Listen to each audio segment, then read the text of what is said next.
Okay guys, ovals and ellipses. Now, they're often very, very confused. And there's a lot of people say they're the same. They're not, especially in furniture making. This is an ellipse. The sides, there's no straight side. It continuously makes kind of like two eggs, half of two eggs put together. That's an ellipse. Now this is half of an oval. And a true oval basically is two half circles. That's simple. That is an oval. You have a much more rounded top up here. Now, why am I telling you this? Because this form is used a lot in woodworking. But I will submit to you that the reality is, in most cases, we don't want either an oval or a true ellipse. And I'm going to show you that. But before I do, I'm going to show you how to draw an ellipse and an oval. What I've got, if this was going to be my ellipse, I've got my length and my width, whatever you want it to be. Divide it. In other words, I've got a center line running dead center this way, the length and a center line running in the middle. At each end, drive you a finishing nail. Stretch your string between it, not hard. Then, at this point over here, where you want the outside of your edge to be, drive another finishing nail.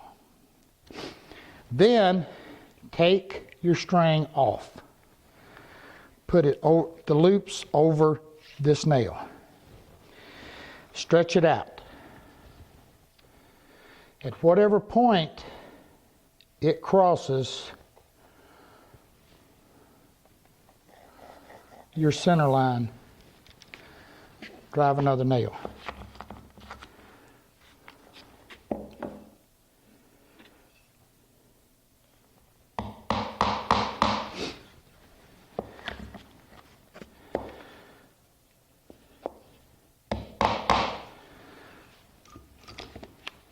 Move your nail, then take and stretch your string between these 2 points. Then you can draw an ellipse. Keep your pencil straight, and what it's going to do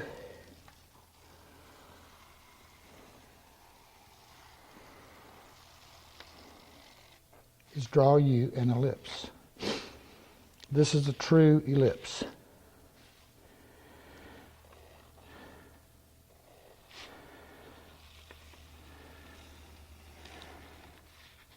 Oops, that happens. Now I'll tell you, using a pencil, a lot of times the string wants to ride up and down on the taper on the pencil. Here's a trick. Take a little saw kerf, put a little teeny saw kerf in it so that your string will ride in it. Now one of the things, don't use a string that's stretchy. That gives you an ellipse.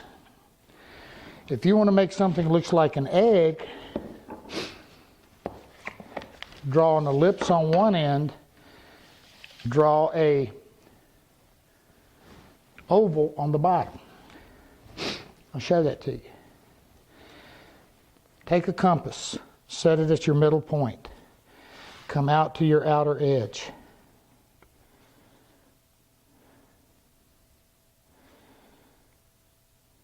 Then, whatever point you want the bottom to stop, put your pencil and reset your point, your fulcrum point, and you will have half of an oval. And if you look at this very carefully, there's your egg. Not hard. Ellipse, oval. Now, I want to show you something. This is a nice form. It really is. And it's often used in marquetry and different things. And I'll tell you, one other place it's really used, I really like it, is in making mirrors. And you will see coffee tables and you will see big dining tables that look very similar. But here's the issue. Particularly if you have to make a frame that you want the center of this cut out, you just want a frame going around. Here's your problem. If you make this, I brought this in 2.5 inches. You see what happens on the inside? I get a real sharp point. So the smaller the ellipse is, the more you're going to get this. The other thing is that even if you enlarge this to be a coffee table, you're usually going to find that this end is too sharp. And in a big dining table, definitely, it's too much in this area. It comes in too much. But by the same token, if we take an oval, it's too blunt. And when we get into a long, lean form like this, like a dining table, the problem is that an oval stretched out. An oval winds up being, like I said, it's 2 half circles. If I took my same compass and I went right back to where I was at, okay, about the same distance there.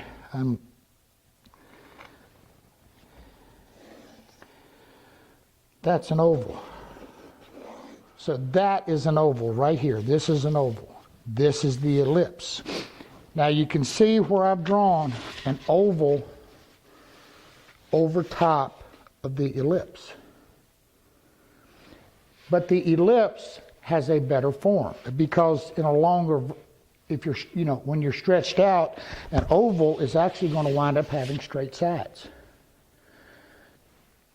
Now, in furniture making, we typically call that a D end because in a big table, it's just a corner around it. And this end is straight, this side is straight, and it's just the corners around it, just like a D.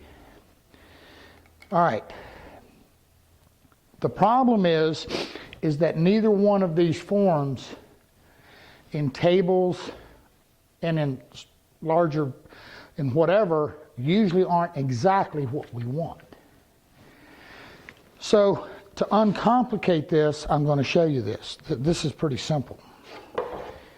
And the point I'm trying to make to you is it don't really matter if you have a perfect ellipse or you have a perfect oval, as long as you have a good form.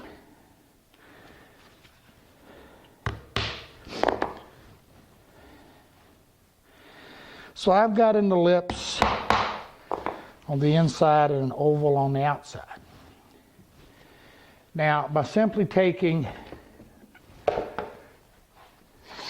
thin strip of wood or anything pliable that'll flex, I can lay this against this and I can actually flex it back. All I'm doing is butting against this. I can take this and I can pull it back to where I can get. See what's happening is I'm radiusing, I'm creating that, but I'm not doing an oval and I'm not doing a perfect ellipse. I'm somewhere in the middle. And what that's going to do is if you've got something small, it's going to prevent you from getting this point because it's going to round over more. It's going to flow on. And then I simply trace it. I showed you how to draw an ellipse. And I showed you how to draw an oval. And what I'm trying to tell you is that typically in furniture, you're going to be somewhere in the middle. Okay? Take your clamp and a piece of flexible wood or whatever the case. And you can just by sandwich it in between, causing it to make an arc, you can adjust this, and don't drop the hammer. You can adjust this to whatever it is you want. Usually what I do is when I'm doing one is I get somebody out here to help me. I hold it in place and draw 1/4 of it. There we go. Let me get this around where you can see this good. See where I'm at?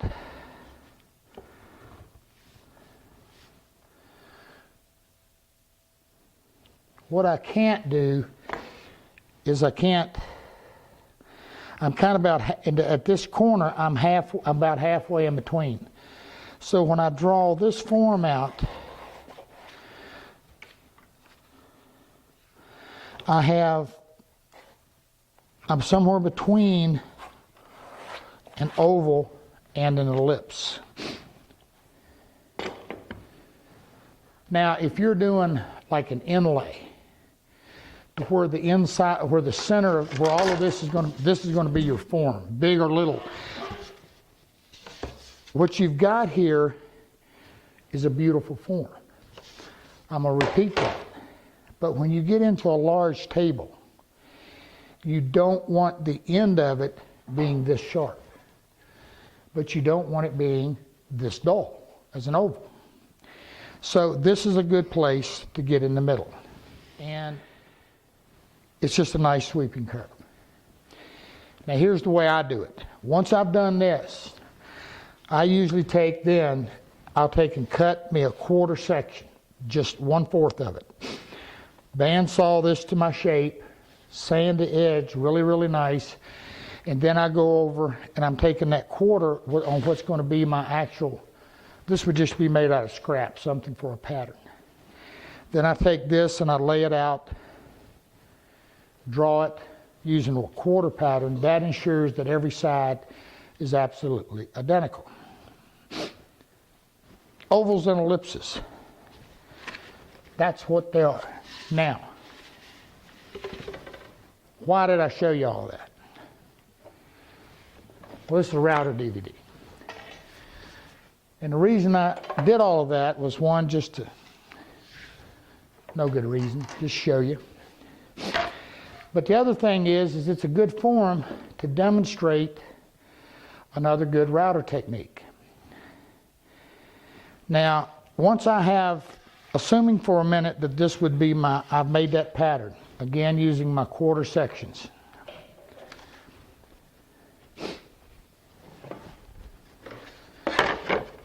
Now and all I did was again, kept my center line, and all I had to do was attach this. Notice I've got a center line on both sides, because all I got to do now is lay this up, my 1/4 section. What I did was went around, traced it on all 4, bandsawed it, left it proud, left it line, about 1/8 of an inch. Then I came back and I attached it to my piece of wood, this little piece of plywood. Then I went over to my router table and using the 1/4 inch, again I'm just using the 1/4 because, this 1/4 plywood, so it's easy to cut. Using a 1/4 inch spiral cut with the bearing on top, all I did was then took it, went around, cut it out. Now here's the tip. When you're using a 1/4 pattern, you can very easily come past your point. And if you do, your router bit's going to cut in and damage your pattern. So so you notice on this one I left it longer. And I don't know what I did with it, but I also had another little teeny piece of wood that I actually laid right here in order to get what I wanted. So that when I come past, so I wouldn't come past this point. In other words, when my router bit is running, I didn't want to make a mistake and come over here and have it cut in. So by putting just a little tab that gives me a bearing surface, I kept it from cutting in. Once I had done all 4 and I had my pattern, which is what we have here. Then, assuming that I wanted, in this case, a 2.5 inch frame. Let's assume I'm making a mirror. And what I can do is simply, again, taking that wheel thing, and from the inside of this point to the outside is 2.5 inches. I can trace it out. Now there's something else I can do, and that is that take you a thin flexible piece of something, and that's kind of this is a thin piece of ash. Put it around your form and take a band clamp and clamp it. Now I want to explain this. I'm dropping stuff everywhere. I want to explain this. This would now be, I would have taken this and cut my actual piece of wood. So I wouldn't be dealing with this. This is my pattern to cut with. So what we did was we made a quarter pattern to make a whole pattern, and now we take our whole pattern and use it and bandsawing it out, then coming back with a flush trim bit, cleaning up the outside. We now have a full 3/4 inch, or ever how thick you want to make it, piece of wood. Now what I did, see this, ain't that weird looking? This is another piece of ash, and I bent it to go around my form. Now no, I didn't steam it and do all that crazy stuff. Could have. But all I did with this was I wet it with some hot water in the sink, and this is about 1/8 of an inch thick. Wet it with some hot water in the sink, put a band clamp around it, and I would go ahead and band clamp it back to it. And that gives me a perfect inside to draw from. But it does something else. And that's what we're going to look at. I kind of told you what we're going to do, and I showed you how to make the ellipse. Now, what we're going to do now is we're going to take our pattern, and this MDF will be my wood. And I'm using my pattern, my flush trim bit, little vacuum, and I'm just simply going to router cut it.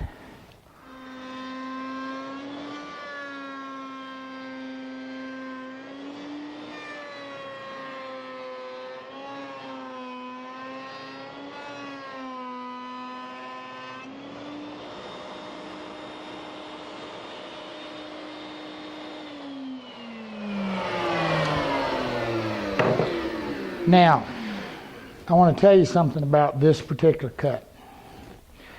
Several things. First thing is, when you're doing this, you got a piece of 1/4 inch plywood, you don't be sure you've got a good bearing surface. Okay? Make sure your table's flat, and make sure you don't have any nasties on there that's going to throw you off, because you want to keep your bearing surface. Here's another thing on the ellipses. This happens a lot on anything oval. Because you're cutting in this direction, and because the grain is running in this direction. Now, obviously with the MDF, we had no issue. If you, and because as we're coming around, this bit is rotating in this direction. So this grain running this way, that bit is going to try its best to chip it out on the sides. It's really bad about it. So what could you have done? Very simple. Okay, now this is going to sound dumber than a brick. But if I was, remember, okay, if I'm running, if I could do this by doing it from the top, because if I'm routing this from the top with a handheld router, my bit's coming this way. Now you have to understand what I'm telling you. The end grain, this is a real chippy area. This area is going to be real prone to chip out. And as the bit is rotating this way, then what it's going to do is it's going to try to flake it off. Make sure, understand. If I did it from the top, because I would be running this direction, okay, the bit is actually pushing the wood in. Do you understand what I'm telling you here? It's a difference in this bit rotating upside down. This bit is rotating against this grain, and it's going to try to chip it. See what I'm showing you? On a top bearing. This bit is spinning, and this grain is coming, so it's going to try to catch it and split it. It's just going to do it. On the other hand, if I do it from the top, as this bit is coming along here, it's actually striking into the wood, it's pushing the grain inward. Your susceptibility to chip out is greatly reduced. So, what could I do? Okay, but I want you to pay attention. On the bottom end, it reverses. Now, from the top, as I come along, that bit is going to try to chip this side. See what I'm talking? You don't want to hit this oval head on. That's what I'm telling you. You don't want that bit. You want to come from your center point up. Center point up. Now, this same table-mounted bit rotating is perfect for this side, not for this side.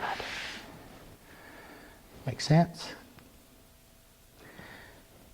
All you got to do is have one of these things split and go all to pieces. You'll understand it. Direction is everything. Now, what's a good alternative? A spiral cut is going to give you the least amount of issue with that. But they're pricey. So what could you do? Well, a couple things. Remember that bump cut thing? Where we're bump routing it? We could come in here and just start bumping in gently.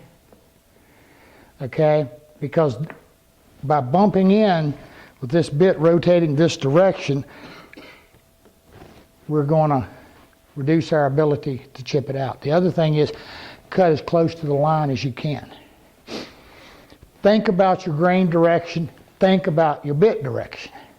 Because if this bit is coming into where that grain's running one way, if that bit is running into it head on, that knife is going to try to chunk it out. On the other hand, if the bit is cutting into it, then it's going to give you a lot smoother cut. So in this case, I'm really hammering this because it's important. From the top, I could route from this point up to here, not have an issue. And I could route from this point up to here and not have an issue.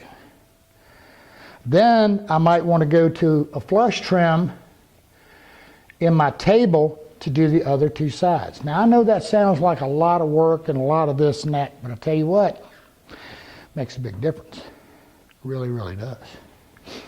And again, particularly when you're using the two fluted pattern makers bits, they're excellent bits, love them, but they are the worst for chipping out, particularly when you're running into the grain. All right. We now have our pattern cut. Now I'm going to come back. Not our pattern, we got our wood cut. Now you notice I just screwed this on, but I screwed it into the inside where it's going to be waste. I'm not going to be... And you know, a lot of times when you do this, if you're making a mirror or something, you're not going to have a solid piece of wood. You're going to have pieces that are segmented around to make an oval picture frame or whatever the case is.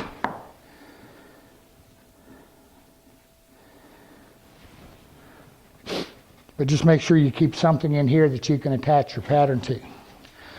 All right. With that done, let's make the inside. All right, guys. There's two ways of getting the inside of this. Now, we've looked at wheels. And again, from this point to this point is my width. Okay, and I've explained when I'm using a pencil, it's because my pencil's going to go in against one side. The other thing is if I'm using the router, which you're going to see in a minute, the bit's going to be cutting to the outside. So your distance is from the outside of the hole, center hole, to the outside of your circle. And we've already seen tracing it out. Now here's what I want you to see. What I did is I took a little piece of 1/16 of an inch ash. And it does fine. And it doesn't have to be ash, anything. Some of the really thin, cheap Formica works good on it. You can use, you know, that wider band strapping, like the metal strapping that they use, you know, for banding, you know, stuff for shipping.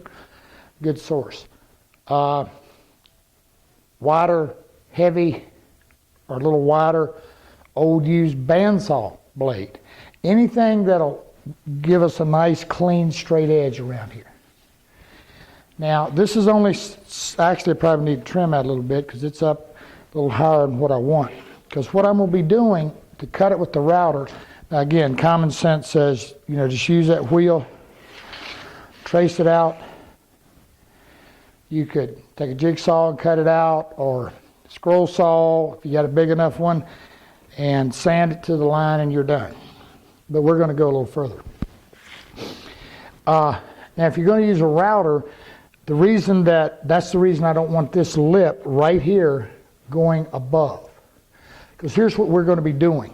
We're literally going to take a router, make a guide to go on our base, and we're going to use it to run around this and cut that center out.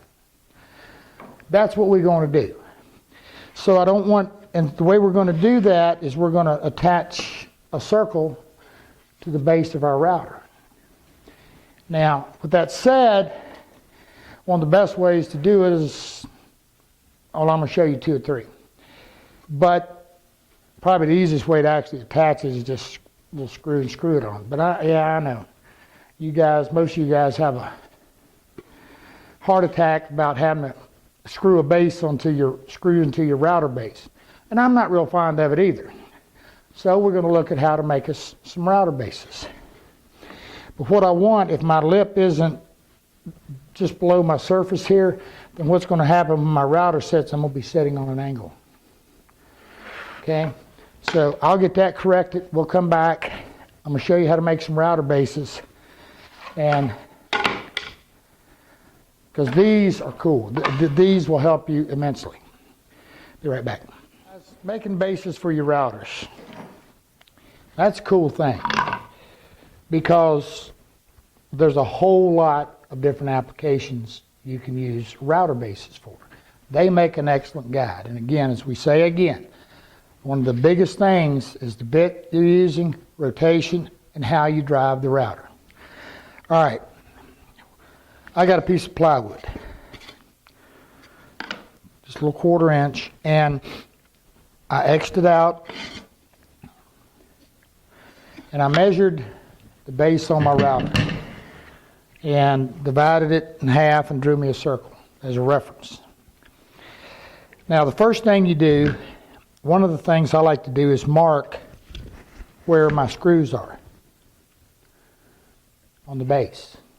Because depending upon, like in the case of this plunge router, if I've got my screws off, it's going to be setting like this, or I can get it. Anyway, you get the point. Mark your screws. Set it down as close as you can onto your circle. Get it where you want it. In other words, the position of the router. Okay? You know, for example, if I was using my D handle and I've got it setting here, I want the handle back here. I don't want it over here. Then simply translate your screw positions to your base or to your plywood. Now, while we're doing this, I want you to notice something. You also have a guide surface, all in driving the router. This would make a nice guide surface to use against the fence, cut a groove, whatever. Works great. Okay. Then simply remove the base.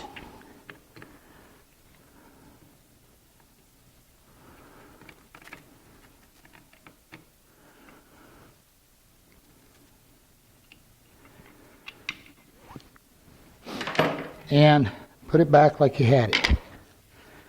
Make sure your holes are where you marked it. In your circle. Then, taking a bit, what did I do? There's my bit. Taking you a bit, same size as your hole, drill them out.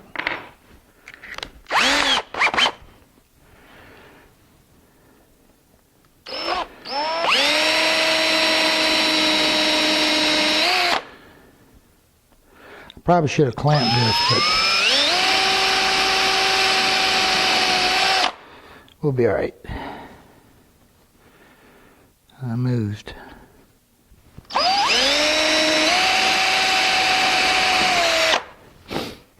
right. Once you got your holes drilled out,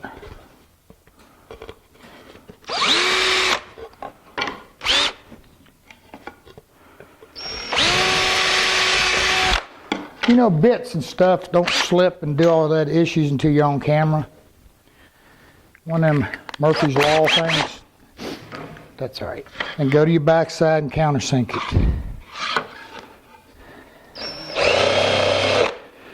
Now you want enough to make sure that this screw is going to go below the surface. I could have got a better countersink too, but... All right. We're now where we want to be.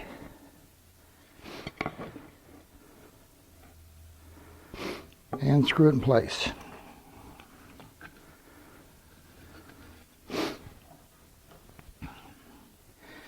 Now, before I show you this, I'm going to tell you, we got to mark the center. And there's a lot of ways of doing it. One is using a short drill bit. But I want to tell you something. Positively, under no circumstances do you want to turn a router on with a drill bit in it. Drill bits don't have the strength to handle the speed of a router.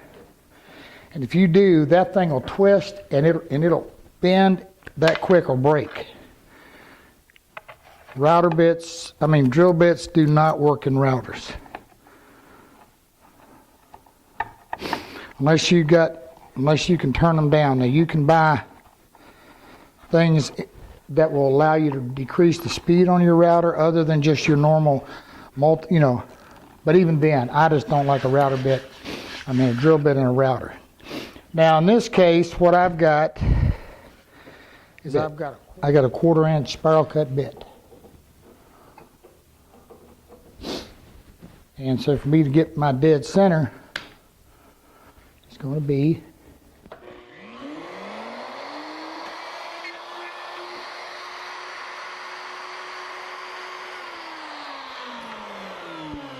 there's my center, okay?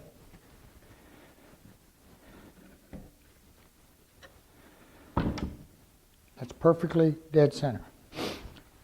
Now, that wheel we were using inside of here,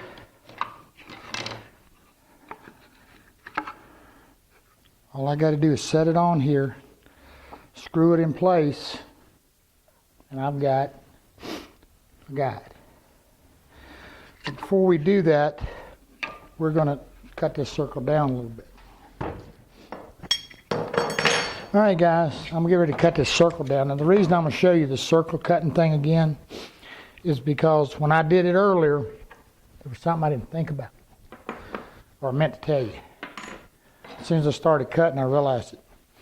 But before I do that, all I'm going to do is I'm going to cut this down to 2 inches. And I measured from my bolt out 2 inches, got my measurement. Now again, I'm cutting 1/4 inch plywood. The foam core stuff, that's pretty easy. Just one of them days. Yeah. You ever walked around 20 minutes looking for your glasses and you got them in your hand or on top of your head?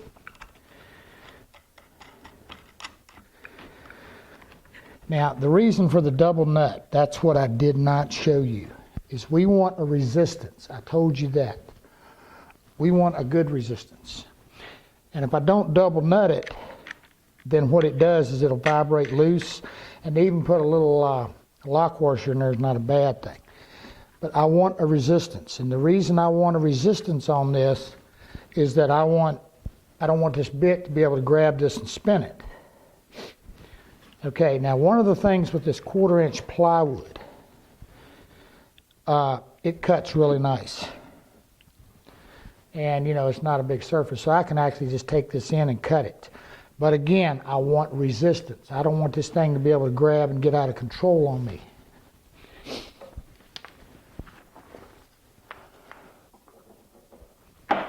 That's a good idea, and like I told you, this jig works great on a disc sander, bandsaw, pretty much anything you want to use it on. Now, when we did it earlier, this hole is further out than it was. Put it anywhere you need to, you know. Now, the other thing I told you, and I'm going to show you this again, is that sometimes turning them, you can get a little worried. Drill you a hole.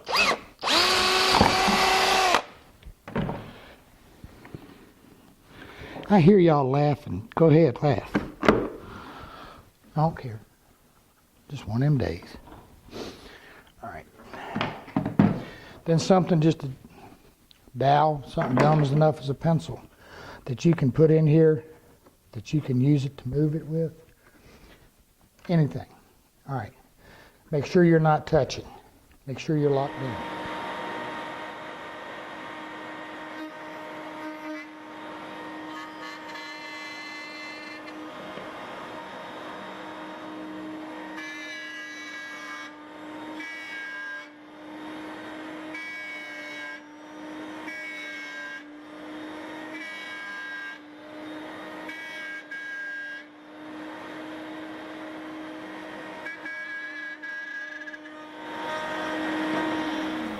Y'all noticed when I started that router up and started easing into it, even with this 1/4 inch plywood, you notice that thing trying to catch and pull? That's why the resistance. Now the same thing applies with your sander. Now a disc sander's best because the rotation of it is going down. But you can do it even on an oscillating sander, you know, the one of them, you can do that. Now here's another thing you can do, is to take and cut you a radius, all right, and then take and kerf it with your bandsaw, make yourself a feather board, and put it with a bolt here to where it'll come up against it. You don't want this thing loose to where it can catch and spin. Now, with my circle cut, I'm ready to mount it to my router. But what I did was, remember I took a 1/4 inch flush trim bit and just plunged down in it. And that's fine, but you may not have a plunge router or whatever the case. And remember I said anything. Well, like here's a little 1/4 inch router bit. It's got a sharp point. It'll give me a dead center. You can also buy center finders. It's got a 1/2 inch on one end, 1/4 on the other, depending upon the collet. It too will mark your center, then you just simply drill it. Because you do want to be centered. Actually, I want a little bit more bit coming up than what I got right now. Or a dowel, anything to center me up. That's all I'm after. Now I'm going to clamp this and I'm going to put some screws in it. We'll be right back. All right, I went and got me a dowel just because it seemed to be fitting tighter. Now I'm dead center. But I've also got another issue. This hole is exactly the size of the bit that we're going to be using. That's probably not a good thing. Probably wouldn't hurt anything, but I'm not going to have real good chip clearance. Now if I can do this without hitting my bit. Now you want us to use a split point drill bit. Don't use a brad point because it's going to wallow around, but a split point will set in the hole pretty nicely.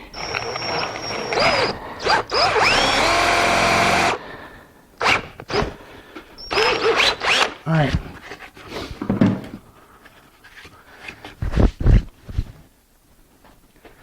One of the things you always want to do is make sure your bases are nice and smooth so that they ride nice. All right,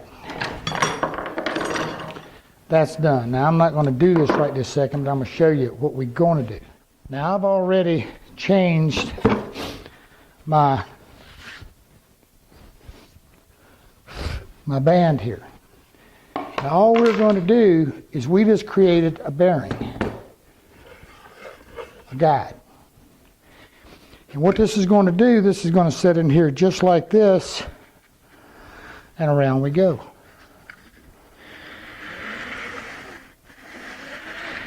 Now if you get narrow, you're doing a really narrow little thing and you're going to have a little, if you think you're going to have any issue out here with tilt, well that's pretty.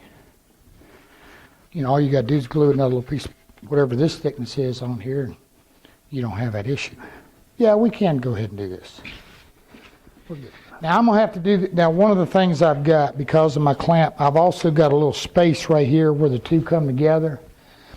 So I would probably prefer to do this in a half and then move it so that I've got a nice track around there. I'm not going to cut this thing all the way through. Ain't no need in you sitting there just watching me run a router. You're going to get the point. Now I'll tell you something else too. Now I'm not going to, like I said, this router had a vacuum attachment and somebody took it off. I don't know where it's at. But to have a nice vacuum attachment on it would be nice.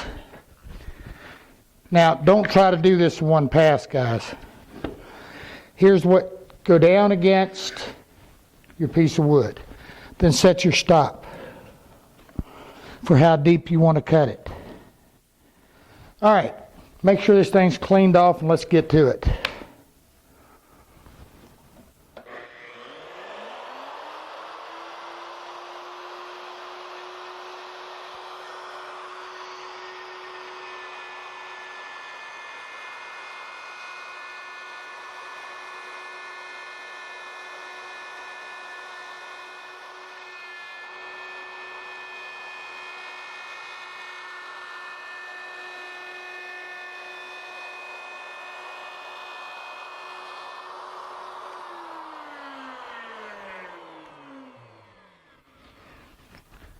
All right, you got the point.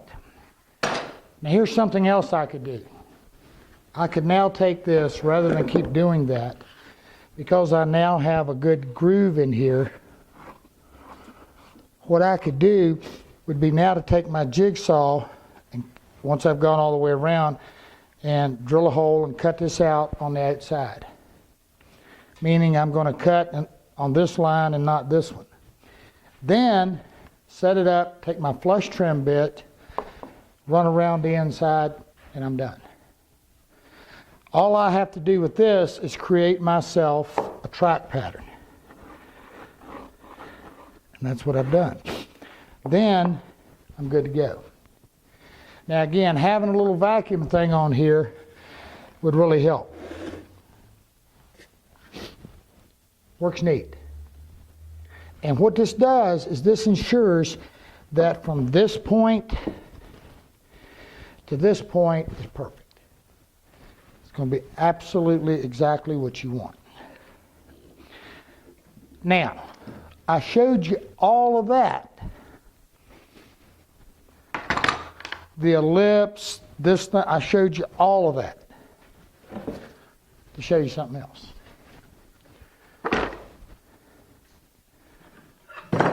Show you this.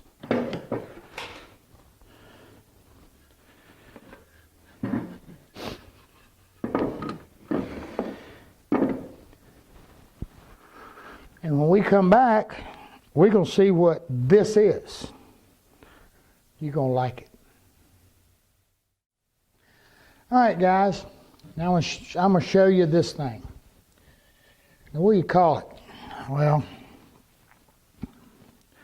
I don't know. It's a thingamajig. Or whatchamacallit. A doohickey. It's one of them. Before I get to it, I want to, in our last little thing when we was using the wheel on the router base that we made, and I just drilled a small hole in the middle. One of the things I noticed when I was taking it apart was that this hole was clogging up with the dust from the MDF. Of course, it didn't have any vacuum on it. And one of the things that I always do when I'm just using it to route and I'm not using it for a guide is I like a large hole in the center. Now, I cut this one just with a hole saw. But we showed you earlier, and I'm going to try to get a little segment in here and show you the cutter that goes on a drill press. But anyway, what I'm telling you is drill that center hole out bigger. It really helps with the chip removal and keeping your cut clean. The other thing I want to tell you about is that I've emphasized, I think, enough in this DVD that wheels, you know, you can take a wheel and take this pattern and make it larger.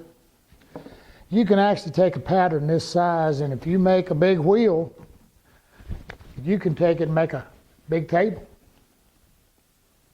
You absolutely can.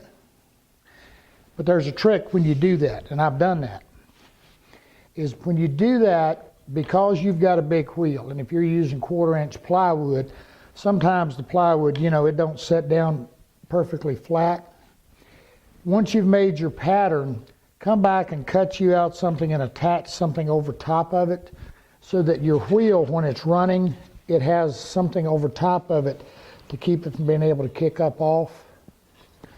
And you can take small patterns and make big things out of them. Just depends on how big a wheel you want to make. Now, speaking of wheels, when we just did this, the gooseneck, you saw all the different steps we went through. And after I did that, I got to thinking. And sometimes that's a good thing, sometimes it's not. But I kept thinking about being able to cut that gooseneck from the top, rather than having to go through the little router and, you know, the trim router and going through all of that stuff. Now, I'm leaving it in the DVD because it's a lot of applications that you can use it on. But I got to tell you, now that I've thought of this, this is a whole lot better. I'm going to show it to you. Here's what I did. I simply took, and I mounted, here's the jig. Now, a lot of routers will have a place for a guide to be attached. And they've got the holes run through the base. But normally, on those, guides are usually 1/4 to 5/16, and they usually don't go all the way through. Now there's a couple things you could do here, but what I've got here is I simply took a piece of 1/4-inch plywood and I made me a base, as you can well see. Screwed it to my router, just basically like we just did. The only difference was that I made sure that it stuck out about 1.5 inches, 2 inches on each side. Then what I did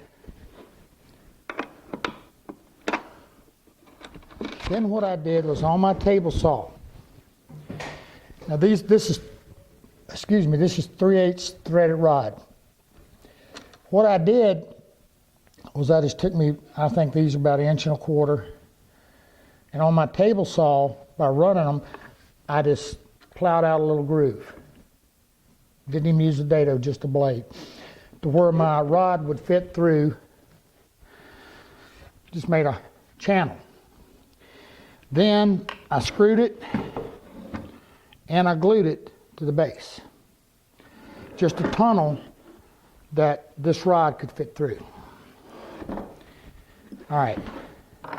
Now the nuts and bolts are obvious.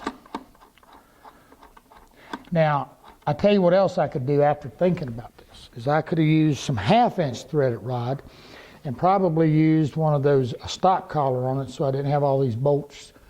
Or so I could have used some wing nuts to make it a little easier, but you can do that. I want you to understand the jig.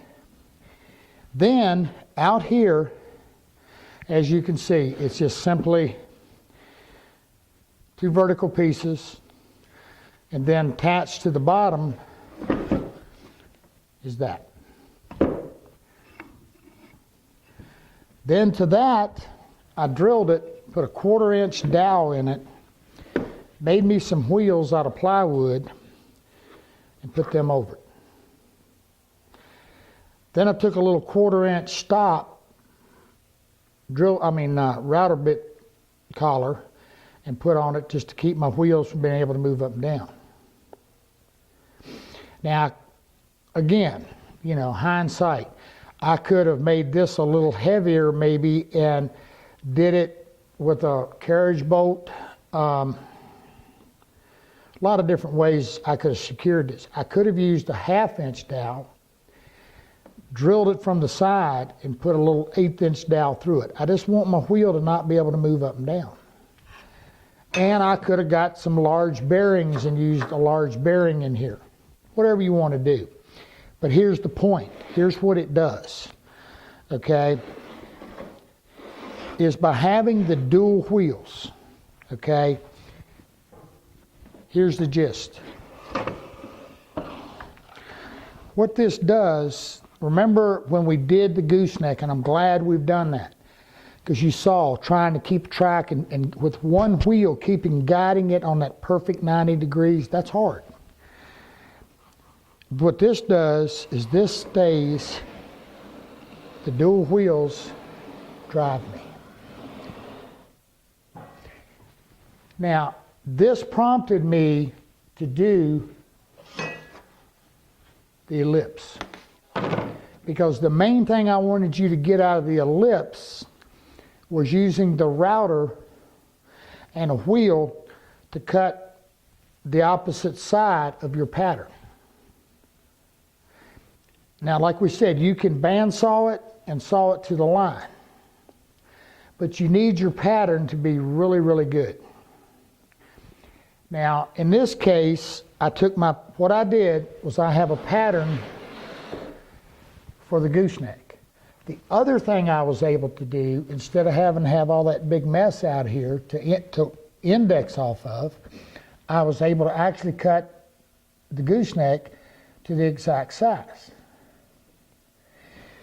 Then, by doing basically exactly what we did with the gooseneck, of being able to take and loosen, now I can loosen these nuts and move my router left to right, wherever I want, to position my bits to make the cuts.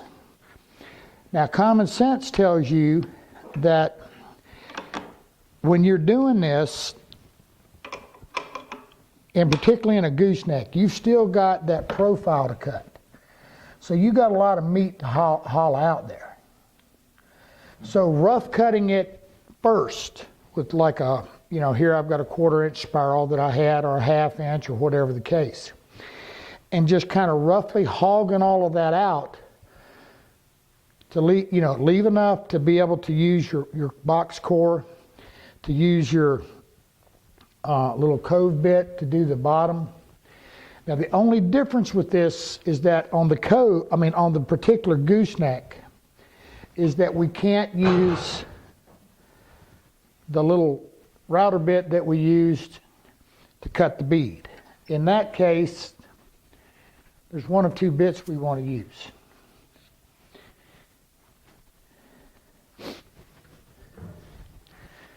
Now this, and again, make sure when you read by these, the shaft on this is going to be a little short.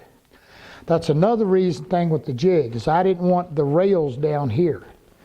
Then that makes me have to have a whole lot more bit length And that's the reason for the 1/4 inch plywood, is because I want to get as much travel as I can.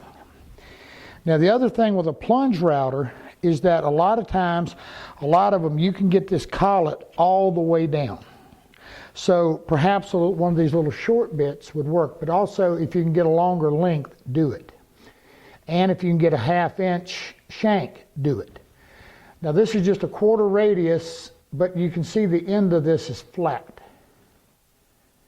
So where we have those little steps in there, this is actually going to cut the little step. This one, usually, I don't know, they're always a little longer. And it's basically the same thing, except it has a sharp point. Now the neat thing about this jig is that I can bring my bit down to whatever depth I want. And with that big hole and coming in on my end out here, I can see exactly where I'm going to be hitting. While we were able to be pretty precise in the old way we did the gooseneck, using the pattern cutting, this was just, it's just another step up and an easier way of doing it. And just like where we was doing that ellipse, can you imagine, you know, like we'll call it an elliptical or oval, ever how you want to do it. Say a freestanding mirror, you know, with the post on each side where the mirror swivels. And taking it and doing it out of some 8/4 and being able to take this and go all the way around that thing and carve that whole thing out, kind of like a gooseneck, you would have a lot of people wondering how you pulled that off, and that would be beautiful. Or if you were doing something like an oval picture frame. You know, we've done them, you know, where you're able to route the inside edge and then you're able to route the outside edge. But being able to get out in the middle of that thing and do something without having our router move or whatever the case, be a pretty cool thing. Now, again, the wheel, you know, smaller picture frame, you might want a smaller wheel or a bearing. But the point is that what you want to be able to do is to be able to move your wheels in to whatever width you want, and you want to be able to move your router and cut just, you know, basically whatever you want. Now I'm going to move, you know, I could sit here and you could watch me route this whole thing forever, but that's just not necessary. I feel sure you've got it. But I am going to move it a little bit, and I'm going to plow a groove right down through here just so you can see how well it tracks. Yeah, some wing nuts would have been kind of nice there, but, you know, again, that hindsight thing. See what I can do here? I can take this puppy, get it on here, and I can adjust in wherever I want. Can you see the bit?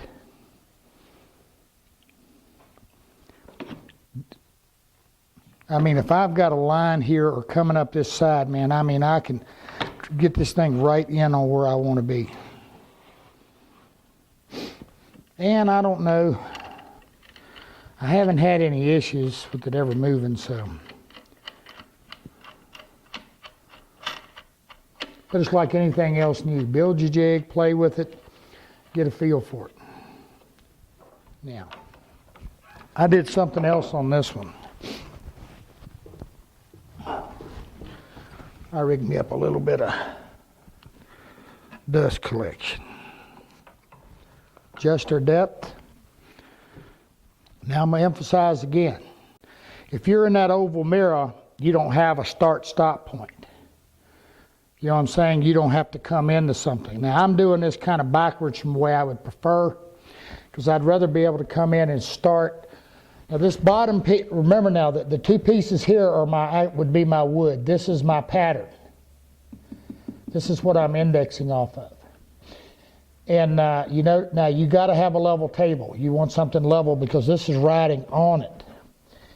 And you want to make your patterns longer so that you have a start-stop point to where you can travel past with your cut.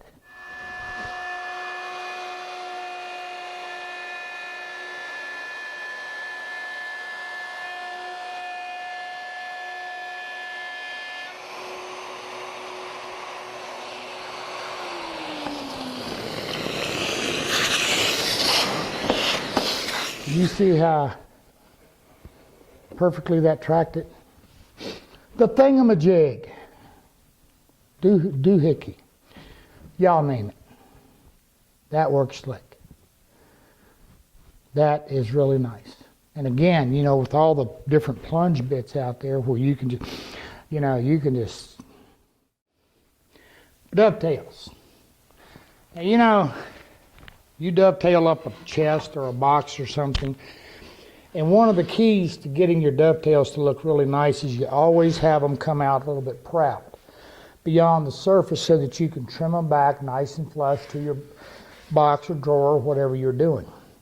But you know, when you're trying to sand and work all that end grain down, it's a pain. And I've seen them, they get all wavy and it's just a mess. Here's a quick way to take care of it. Because this is setting proud, take you something like a little piece of 1/4 inch plywood and use it as a caul. And all this is doing is setting underneath here enough to keep us vertical. And yet allow the space for this to hang down. That's all this is about. It's a platform. Because if we didn't, then we'd be on an angle. Taking you a flush trim bit. Now this is a 3/8 or this is a 1/2 inch spiral cut. You can use one of the angled shear, or you can just use a bottom flush trim bit and simply trim it.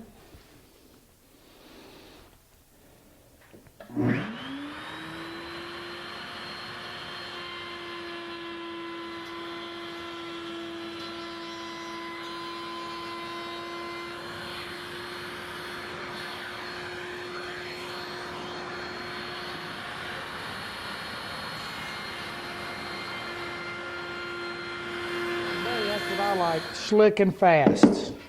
Zip. Now, do you need a router table to do it? Of course not.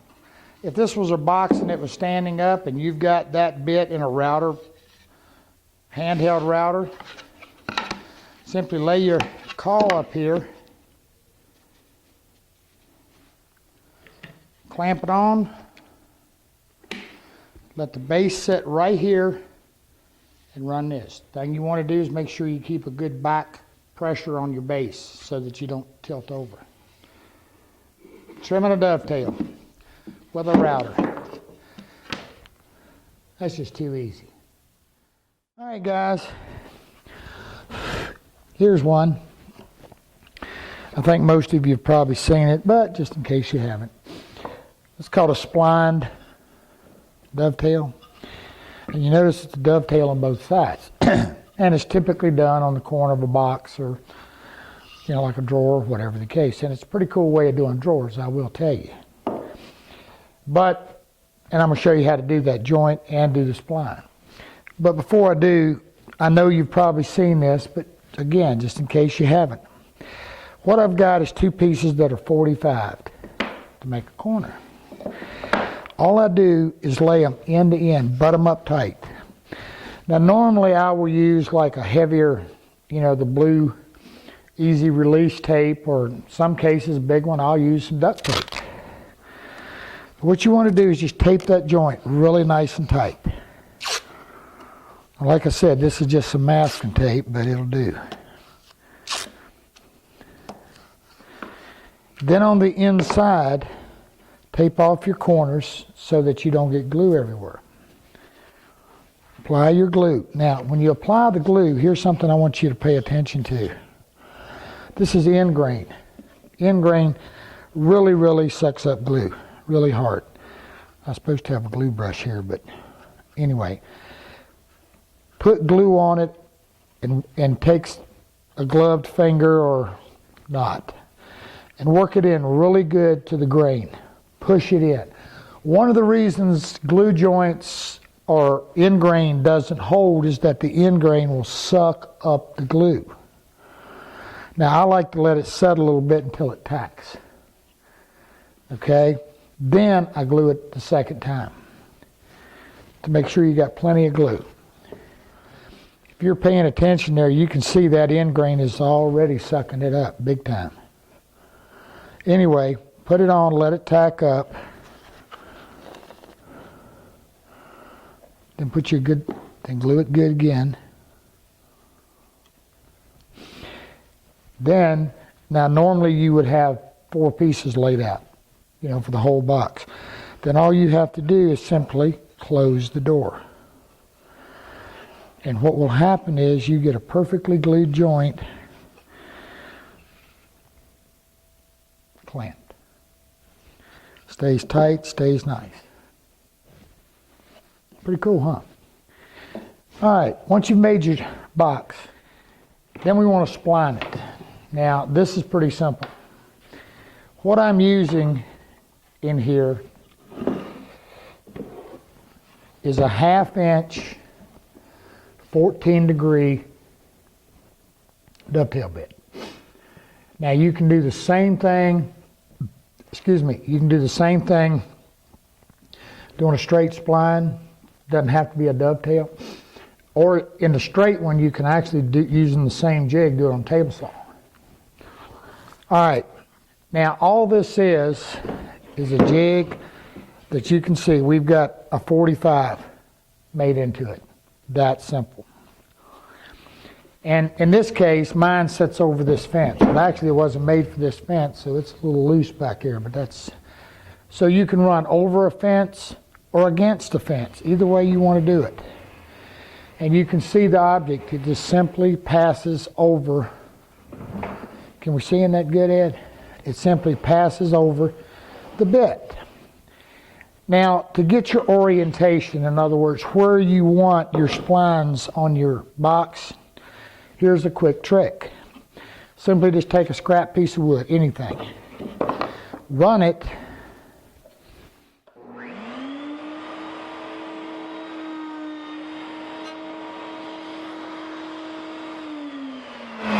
Now this is going to show you exactly what you're going to get on each side, how much you're going to get. So now you know depth and everything. But if you take it and you just draw your line from each corner down straight, you can also check to see if it's going to be hitting where you want it to hit. Pretty much that simple. Once you're oriented to where you want to be, then you just simply do it. Now, when we do some things on jigs, this box was done with a jig. But I want to show you another jig. I want to show you this. And so the walnut splines are there.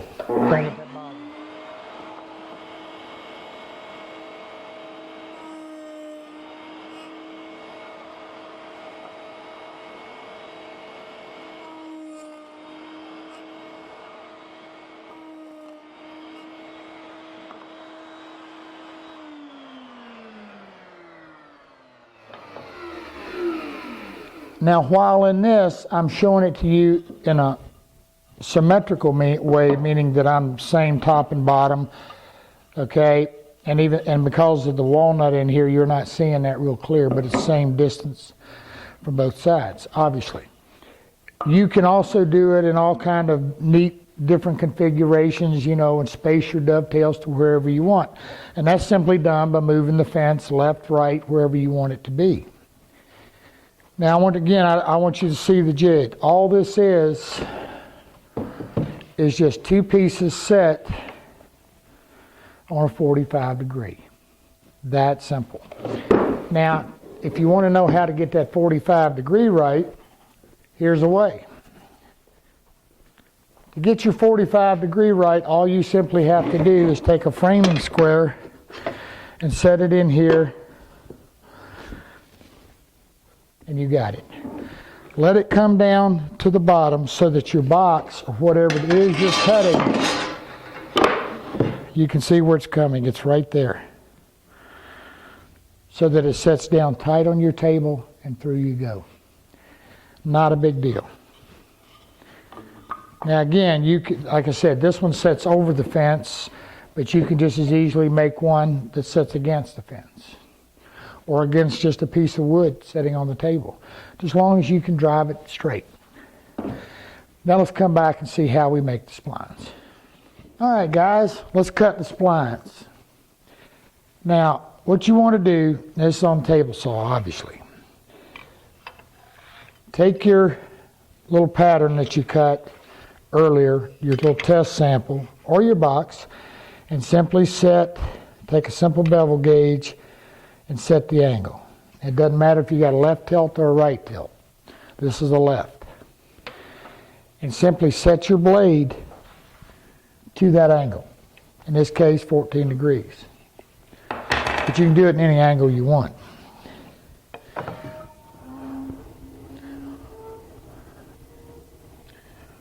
Now I want you to see this. Now the first thing I want to tell you, we want this spline to be long grain. In other words, we don't want to cut it with an end grain. We want a long grain.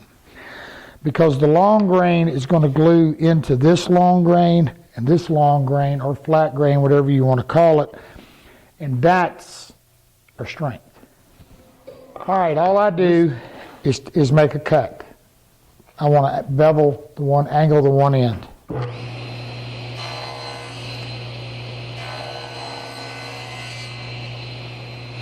Now,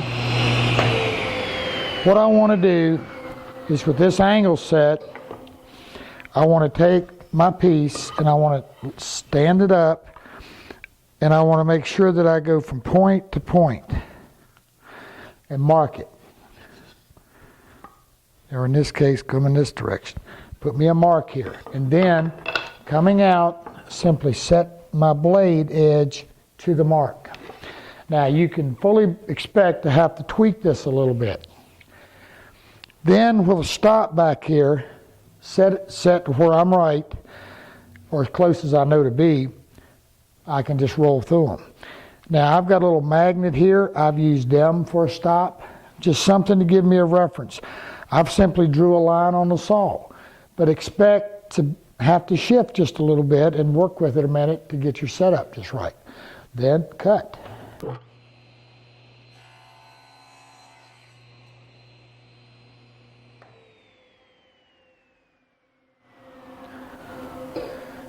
Then obviously, once you're set up, you just start cutting and flipping. You can use all kind of different colors of wood, different woods, and whatever. And you wind up with a spline. That simple. Glue it in when it's dry. Nip it off. I usually go, depending upon if I got height, I'll just take the worst off on a bandsaw or with a back saw or even a dovetail saw. Sand them up, you got a dovetail. Now here's a tip. If you will take this, these are usually, I usually make them about 2 1/4 wide, which is a lot longer than what I need, obviously. But what I will do a lot of times is I'll just take and touch them on a belt sander a little bit on one end, just to kind of, and that way when I start going in, they go in real nice. I don't have to get crazy with them. Where's that old box we were doing? Let's see how we did. Oh yeah.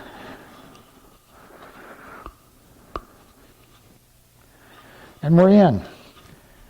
No more difficult than that, guys. And like I said, to keep making them, just keep flipping. All it is. All right, guys. You know, when you've seen them out here a lot of times when you're building cases and you want to dovetail in the front and the back of your side panels, and into it you're going to put it like a drawer divider or whatever the case, a sliding dovetail in it. Well, this is a neat way of doing it. And when I do them, I actually do something a little different. And what I do different is that I usually do the dovetail all the way through. And I let my drawer guides, sides, slide into it. And I'm going to show you that. But what I'm basically showing you now is the jig that I do it with. And I'm going to show you a couple things. Now this case, what I've got is simply a piece of MDF and the same deal with the slot. Now in this case, I've got a 1-inch slot that corresponds to my 1-inch guide. Simply sets in here and I go down. Now I want to talk just a little bit about the guide. I want to show you a couple things. One is that on one side of it, you want a couple stops, and you want them square to what you're doing, so that when you put it on your wood, you can square it. Now here's a trick, here's a tip. Always, always, always, always, always leave the width of your panel wider than what you need. I'll often leave it a half, 3/4 of an inch. There's two reasons. Reason one is setup. Reason two is chip out. A lot of times when you've got a dovetail bit, that rotation, they want to chip on this edge, and you don't get a really clean, neat little bit dovetail. So leave them wider. Then come back to the table saw afterwards, or your router bit, and clean it up. The other reason is that what you can do is, by having it wider, when you're laying out your panel, where you're cutting your dovetails, you're going to be doing a couple. So, you know, being accurate is critical. Now, what you can do is, by leaving it wide, is you can just do what I call a little bump cut. And here's what I did. All I did was make a little bump nick. Now that was to check my depth and to make sure that like in this case, we're using a 3/4 inch, 14-degree bit. Now I tell you what else too, I never make these super deep. I'll go 5/16 to, I never go 3/8. Usually about 5/16, because I don't want to remove that much meat here.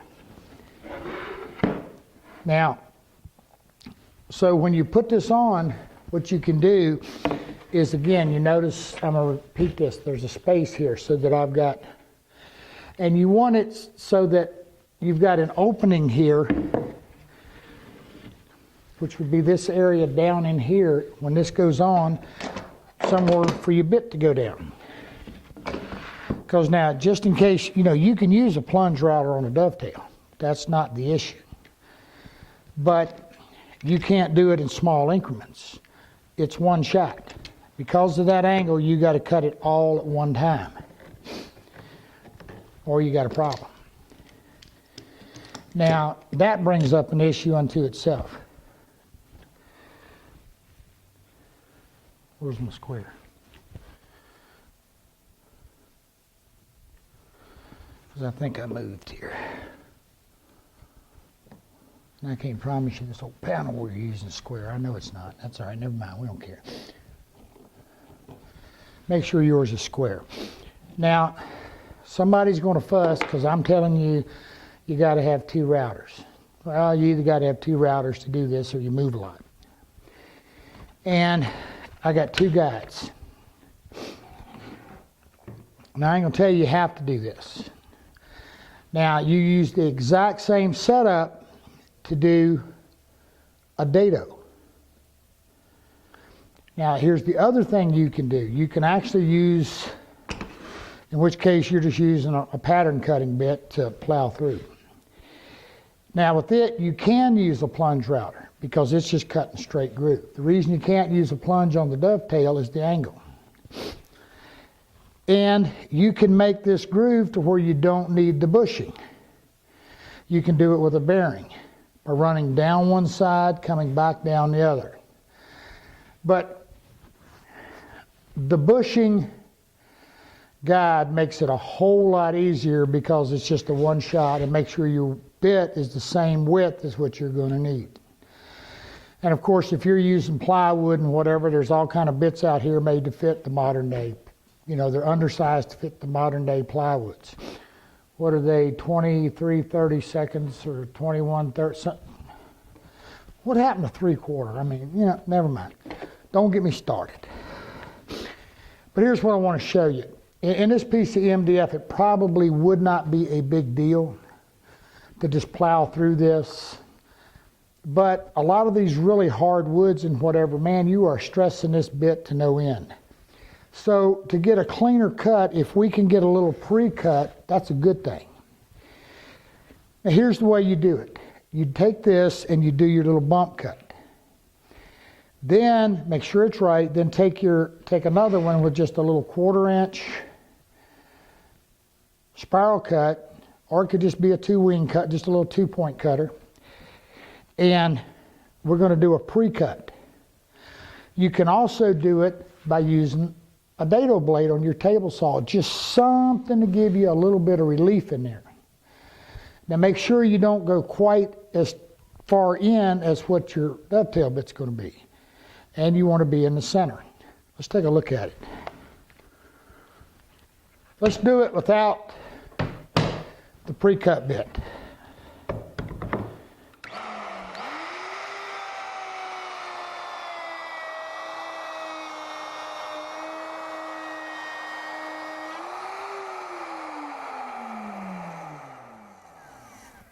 Now, like I said, in this MDF, that did pretty good. But and you know, you're going to have to be the judge of this, because if you got, you get into some big old gnarly hard maple or some really high figured tiger maple or whatever the case may be, you start burying that dovetail bit in some Babinga or Wingay or something like that, you're gonna think about it. Make sure you stay down good and tight. Now I'm gonna mention this. Usually when I'm doing this, it's not for the camera. So I'll usually stand me a couple pieces of wood up, lay this on top of it so that I can actually clamp all 4 corners. That does better. All right, with my pre-cut.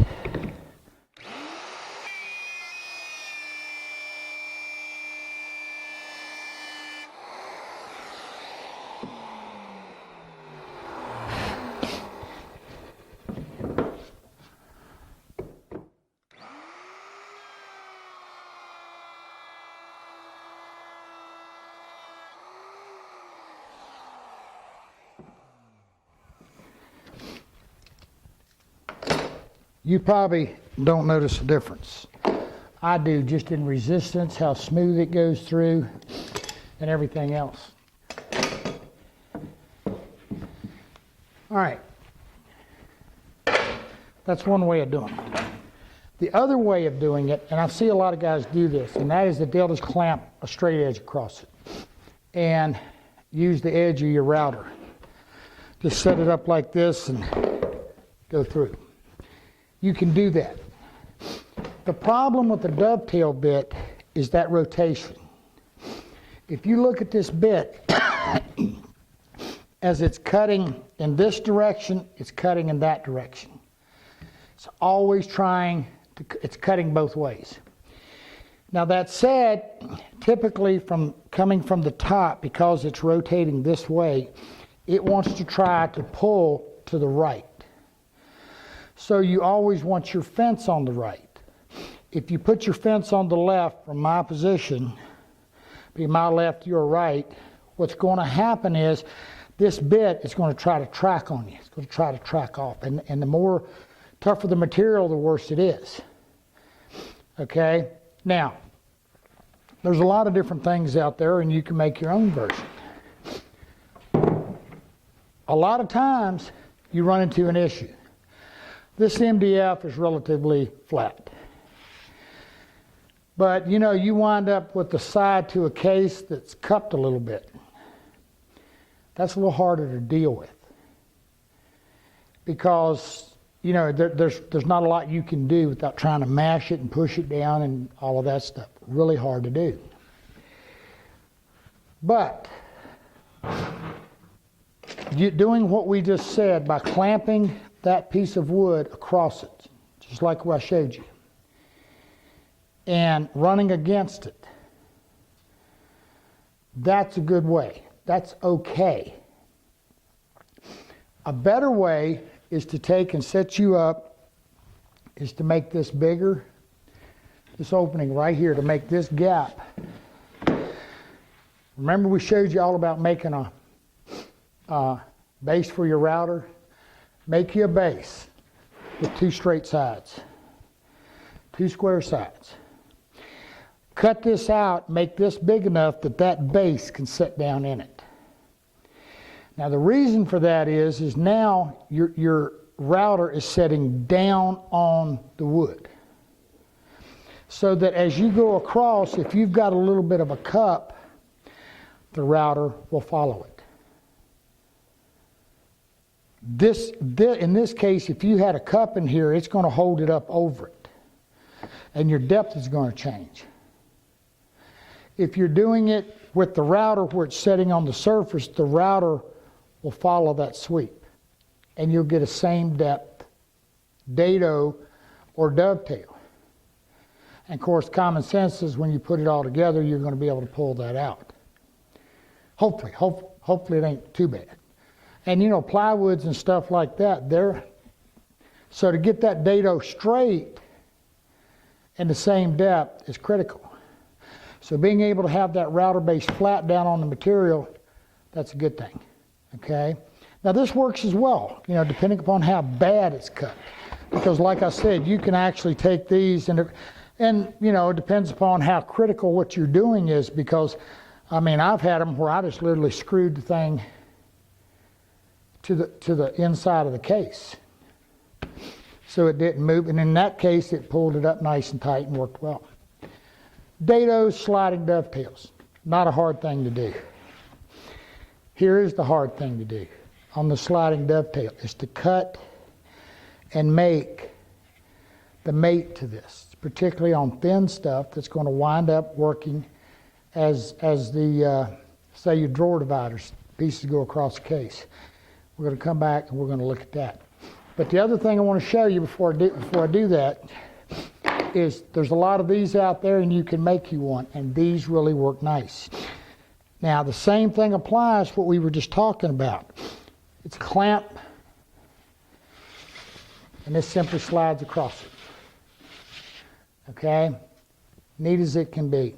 Now what this is, you can put a circular saw in it. You can mount your router to it. And it too, you'll notice that there's a flex in it. And it too, you can actually get down.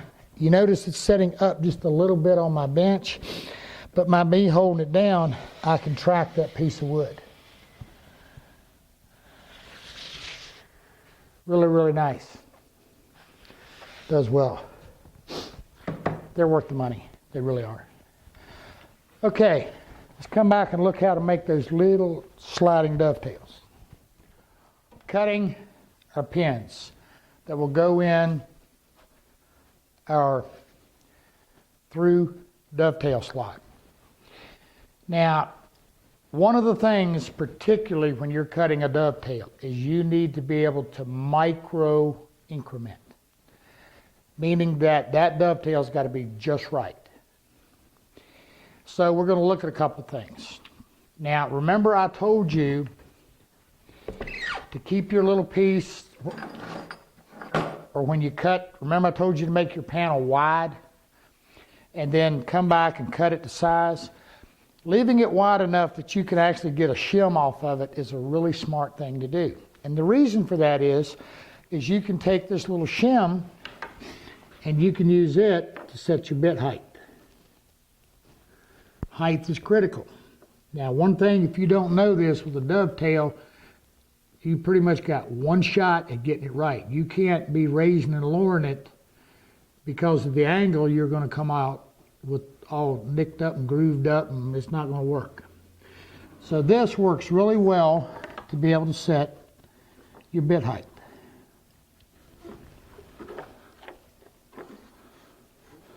And just make sure you get yourself adjusted to where you need to be. I will also tell you this too. Always start with some scrap. And make sure your scrap is the exact same thickness as what you're going to be using. Because the thickness of the wood, the height of the bit, and all of that is going to affect your dovetail. Now, here's a jig before we get into this. Here's what this jig is one I made. It's real easy. You got a pivot point, lockdown point, and all this is a bolt. There's a nut on the back side of here that's glued in. I took a Forstner bit, drilled a hole, put a nut in it, used some 5-minute epoxy so that my bolt I could turn my bolt. All it is. That's it. Because what this allows me to do is micro adjust. Sometimes on a dovetail, you're going to want to move 1/1000th of an inch. And the reason for that is that, and here's the other thing to remember, is when you're sizing a dovetail, whatever comes off one side's coming off the other in a router.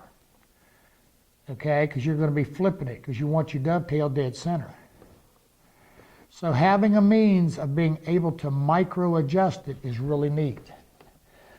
Now, this works simply by screwing it out. I bring this point out. That works in this application on a router.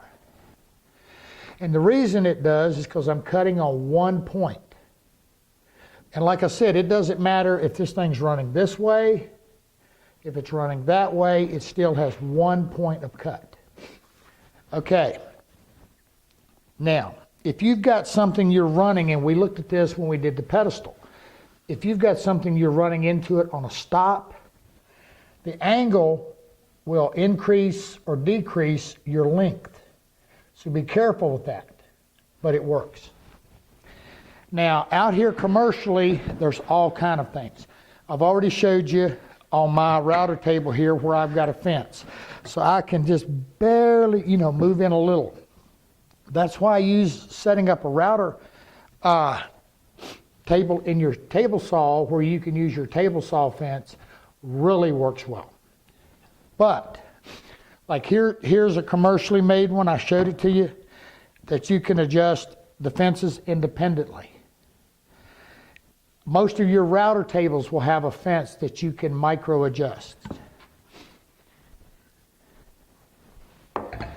Here's another one that is simply made.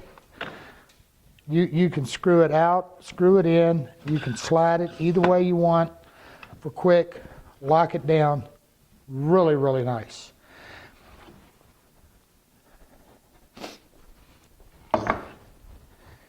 Now, this is my jig. Now I'm going to show it to you. What I've got, as you can see, I've simply got a piece of, it's just all MDF.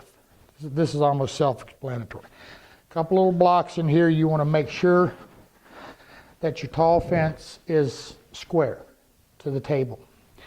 Now you notice I got it built up here. The reason being is, again, I want to cut on the back side. I don't want to be cutting on the front side of this.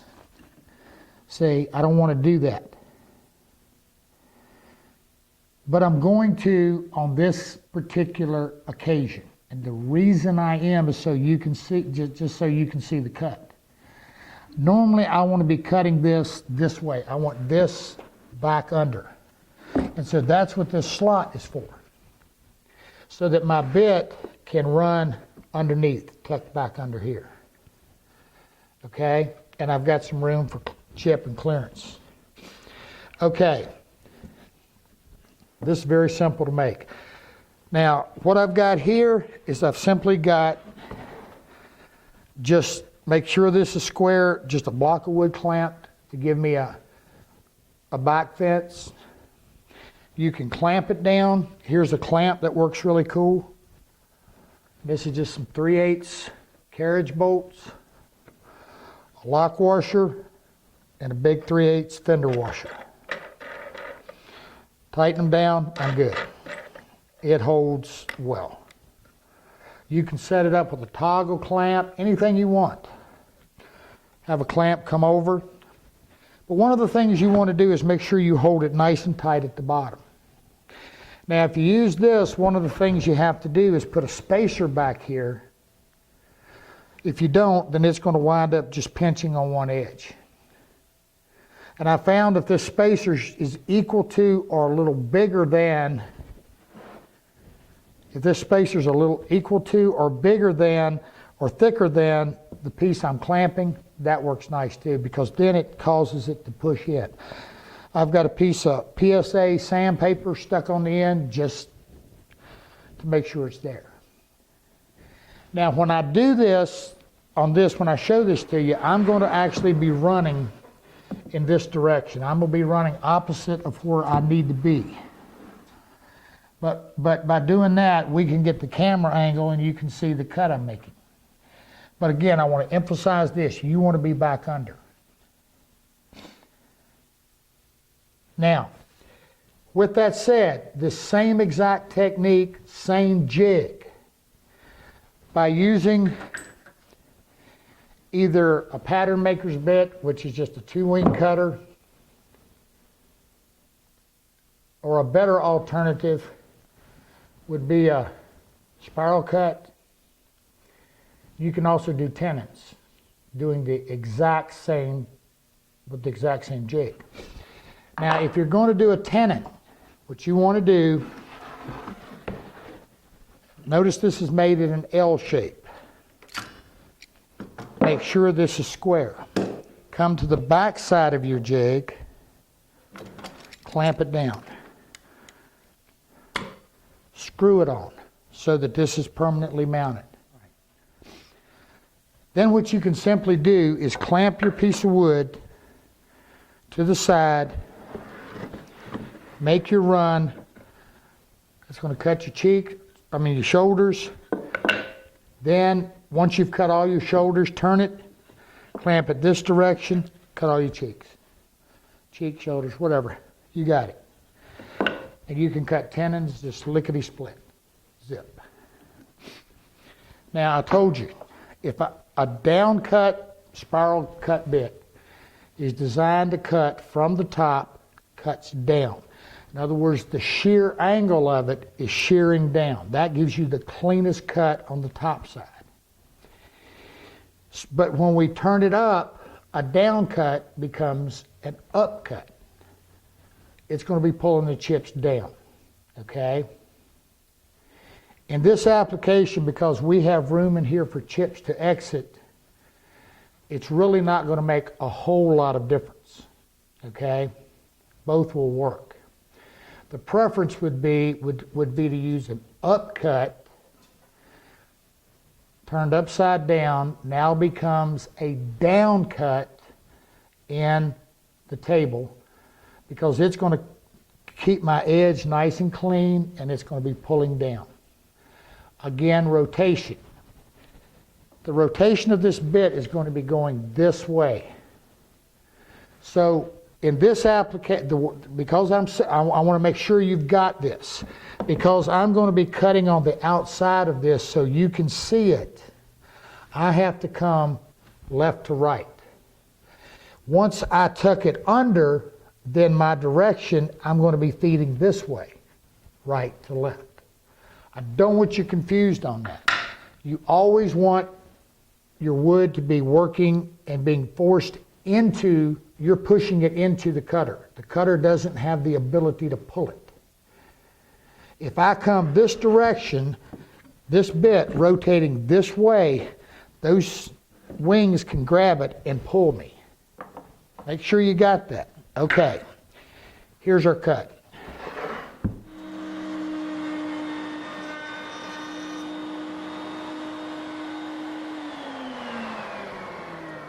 See this?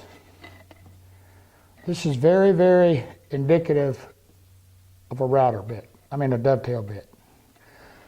Now, show you that because when you're doing these, again, like we did with our panel, consider making these wider, then trimming down to what you want to make sure you have a nice, clean dovetail.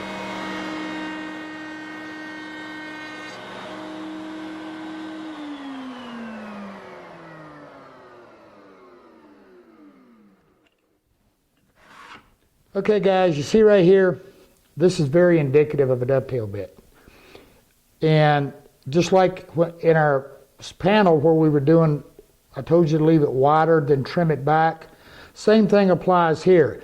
That's going to give you, that way you can trim away any little chipping or anything that occurs. And it simply has to do the same thing with that rotation. Now, could you run this in this application in reverse or climb cut it. I guess you could, but again, it's just not safe. I wouldn't do it. All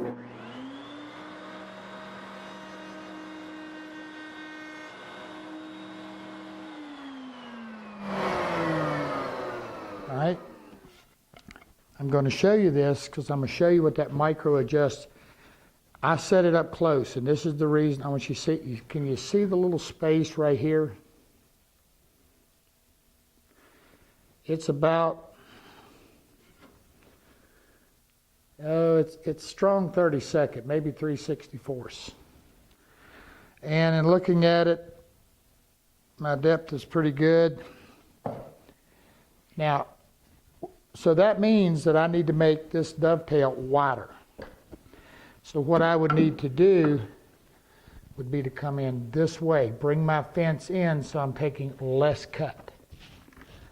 Now this is where you want to be able to, and remember I'm about 3/64. That ain't much. So what I'm going to come in is minor. But because I'm coming in on an angle, it's going to be less than it would be if I move in directly. An angle is going to move me at this point, from that point, it's going to move me just a little bit. But that's not a big deal. You'll take your piece of scrap and work with it until you fit. And I'm going to be honest with you, sometimes it doesn't matter. I've got some tools that are a whole lot fancier than this, and for doing this, and it's the same deal. It doesn't matter. Do they work any better than this? No, they don't.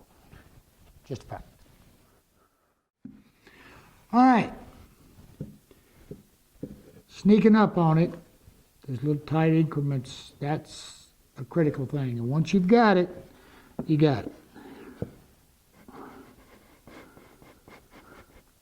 Now, you want to be able to tap it in. You don't want to have to beat it in. That's too tight. Now, once you've done that, now lock this part of the jig down, which is your setting. And get all your apparatus off.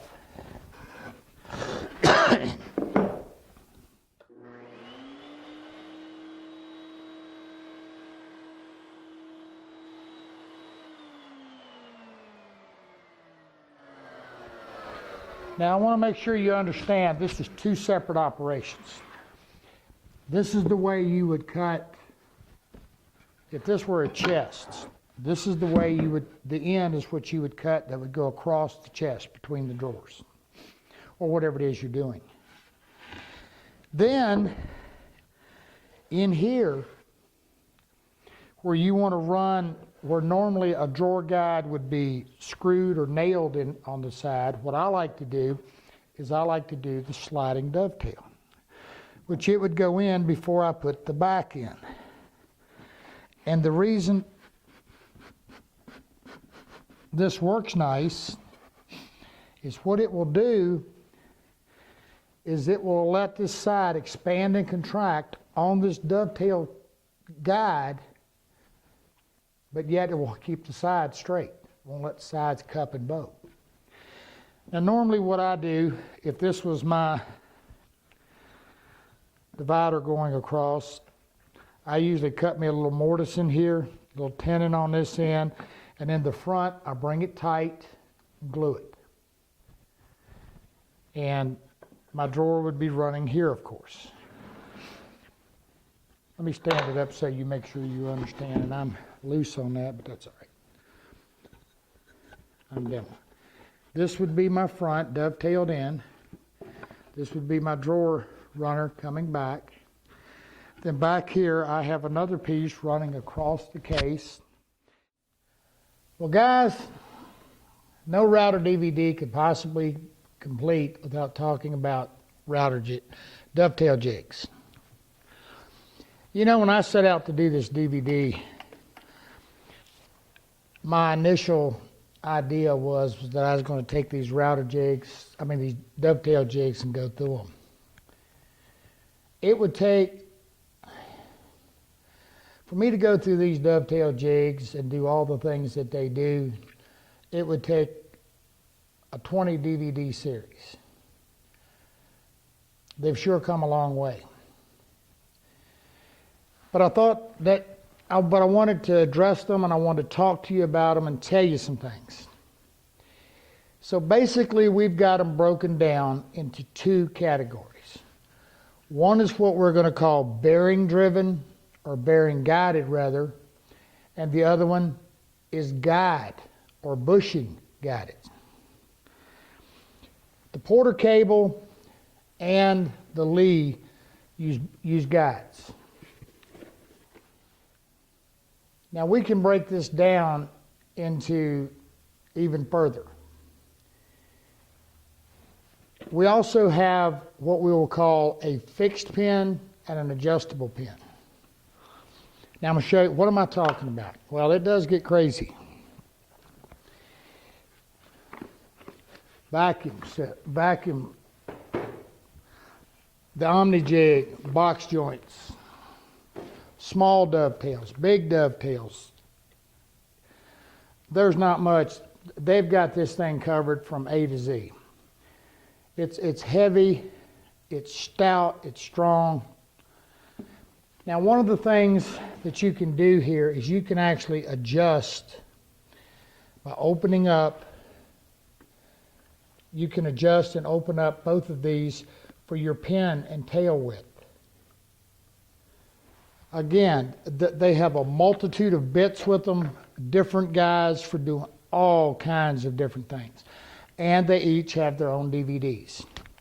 So again, for me to go through here is just, it's an impossibility. There are just so many things that they do. But the jigs I have are jigs that I have used for years and I like. Now here's another version of sorts. This is called the Katy Jake. Now Katy doesn't, it uses a router guided bit. A bearing guided bit. And what it does is that it uses a dovetail bit to cut the tail, and then it uses a flush trim bit to cut the pin. Here's something I want to address. When you have issues with your pins, which is the male part, not fitting tight into your tail, which is the female part, the result is usually your backer board, which in the Katy's right here, is usually a little too far forward. Now you can simply, shave a little bit off of it from the back and take it back. Because the pin runs on an angle, that makes the pin slightly larger. Sneak up on it. Take your time doing it. Now the Katy is a fixed finger. It's not a split finger like the Omni and the Lee. So it's kind of what it is. But they also have separate fingers, and this does a 7/16 8 degree, I think it's 8 degree dovetail. Nice looking dovetail. And then you have larger fingers that you can get that go on here to do 3/4 and bigger. You want to see something cute? Check this thing out. It's a Katy Junior. You notice these little handles. I got to show y'all this while I'm showing you that.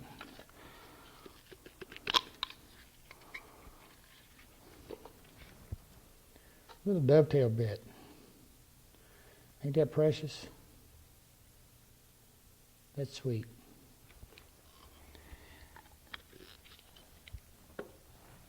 One of the ways, and I'm just sharing some tips here with you. When you're trying to set a jig like this up, you can measure yourself stupid. I know, I've done it. Here's a slick trick. Figure out your spacing as close as you can. Go to your table saw and cut you some little thin strips that are to the size you want and stick them in between. and pull everything nice and tight together. By doing that on your table saw, you can increase or decrease your fence just minutely and cut another piece of scrap to help adjust. Otherwise, you're in here, you know, trying to measure it, and it's crazy. Having a fixed, what I'm telling you is having a fixed point of measurement rather than trying to read thousandths of an inch and things like that, and those are the critical measurements in dovetails.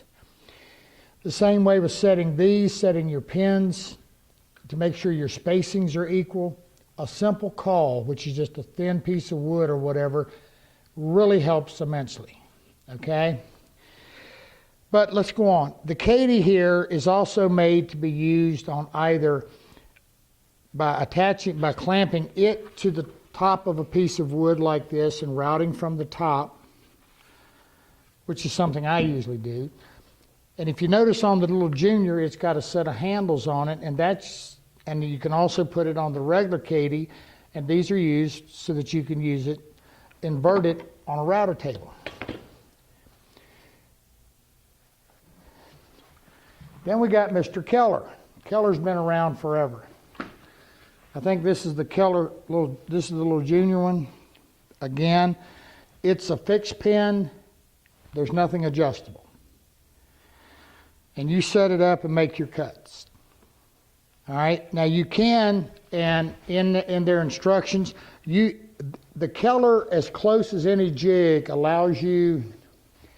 You kind of have to treat it like hand cuts. In other words, you can lay it out, and you're simply using a router to cut wherever you want, or you can go with the defined spacing. Now you're going to notice on these that I got a piece of wood attached. A lot of times what I will do is attach it to my bench, screw me a stop on, bring my wood up, clamp it on, and route. Just go through them. But again, you can offset and do your own thing on your dovetails. It doesn't have to be the preset. Now when you buy a Keller, you're going to get this piece of aluminum and some instructions. You have to make your own backer board on it. Here's a trick and a key on a backer board. You always want a vertical grain. Flat grain, unless it's something like MDF, doesn't like to be routed. And when you come into it, it has a tendency to chip off. The backer board on the pin board, as we said, affects the thickness of your pins and your fit. So make sure you play with that first and get your setup right.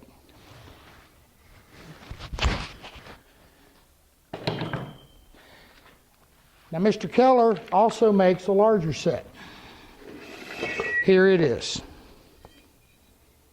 Now, I'm going to tell you a trick on this. This is predominantly done for doing a 3/4 inch dovetail. And I know you're not going to see it on camera, but he's even got a little scribe line right here that's your suggested starting point to put your backer board.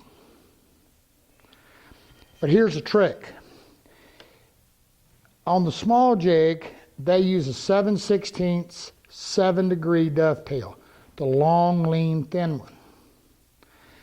Here's a trick. If you take this, add a 7/8 of an inch bearing to it, now you should be out, this should not be an issue for you. You've been changing bearings and we know all about that.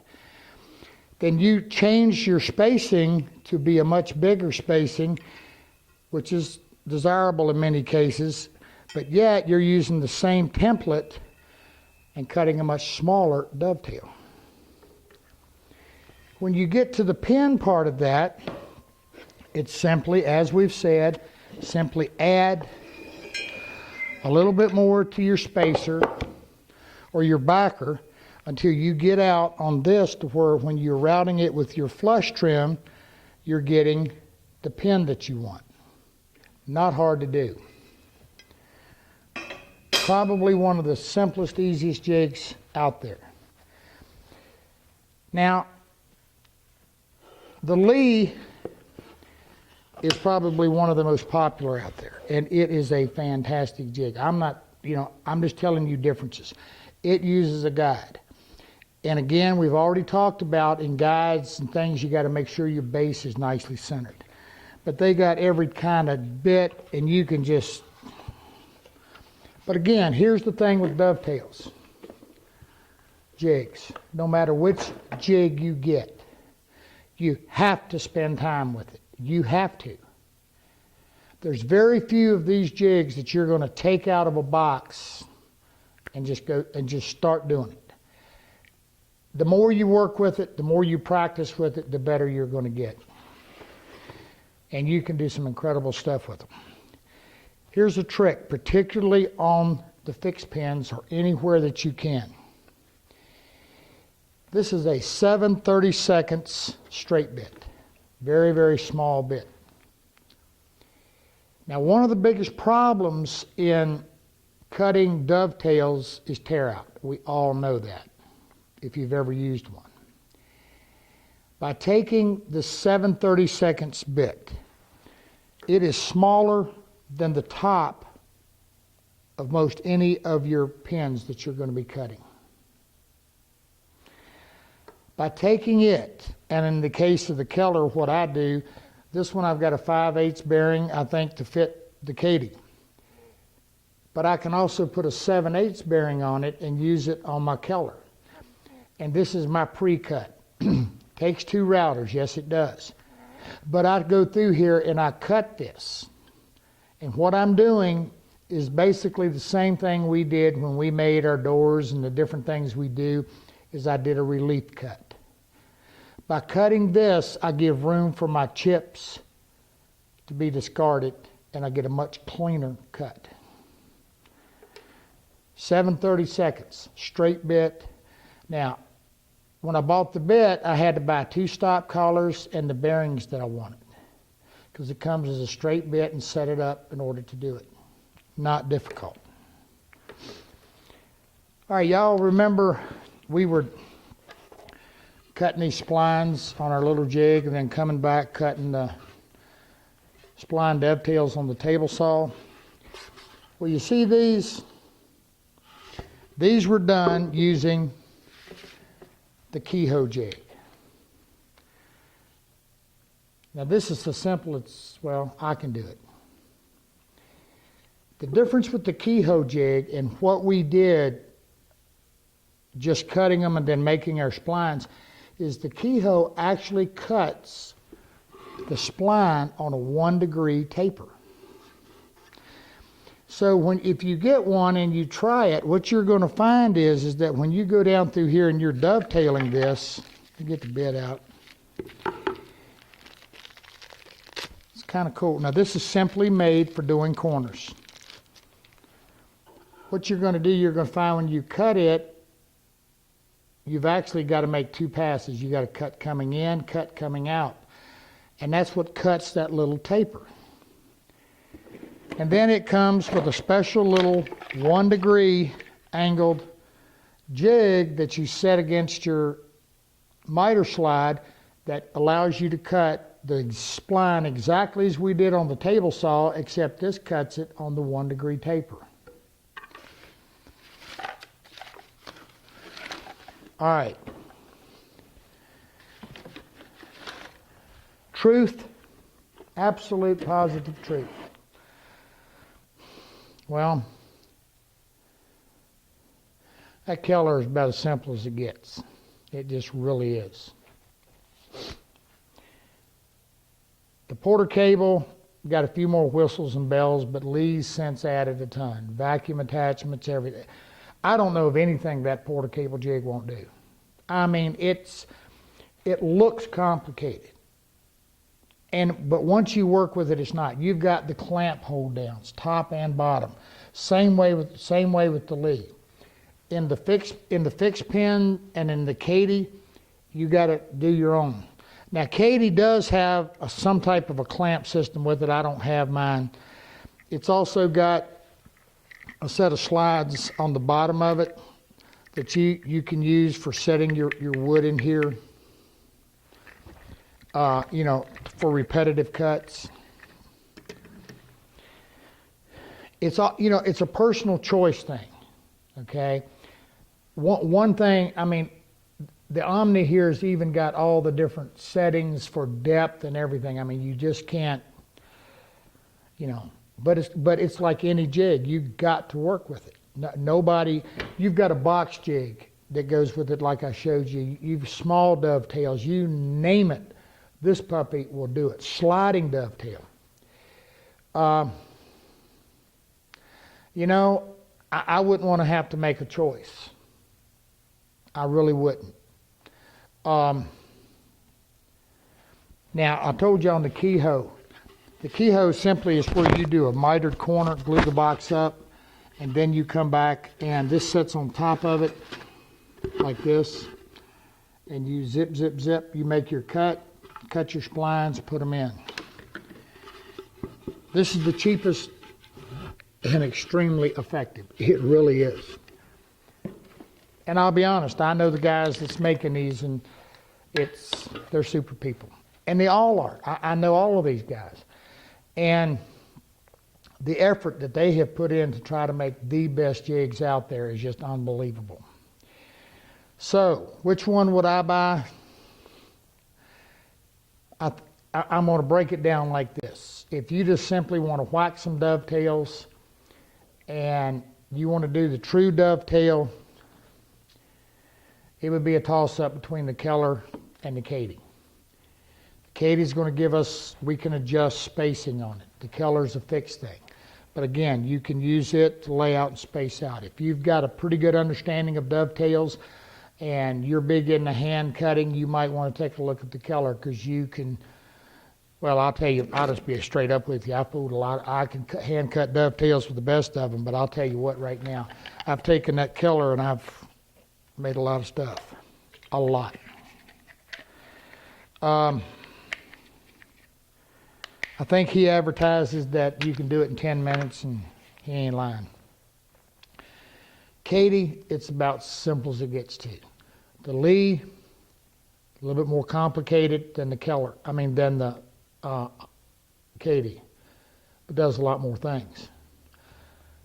The Omni, a little bit more complicated than the Lee, but does a zillion things. You can add, take away. It's got so many options, and it is this thing is built. Both of these things are built like Fort Knox, and in reality, they all are. So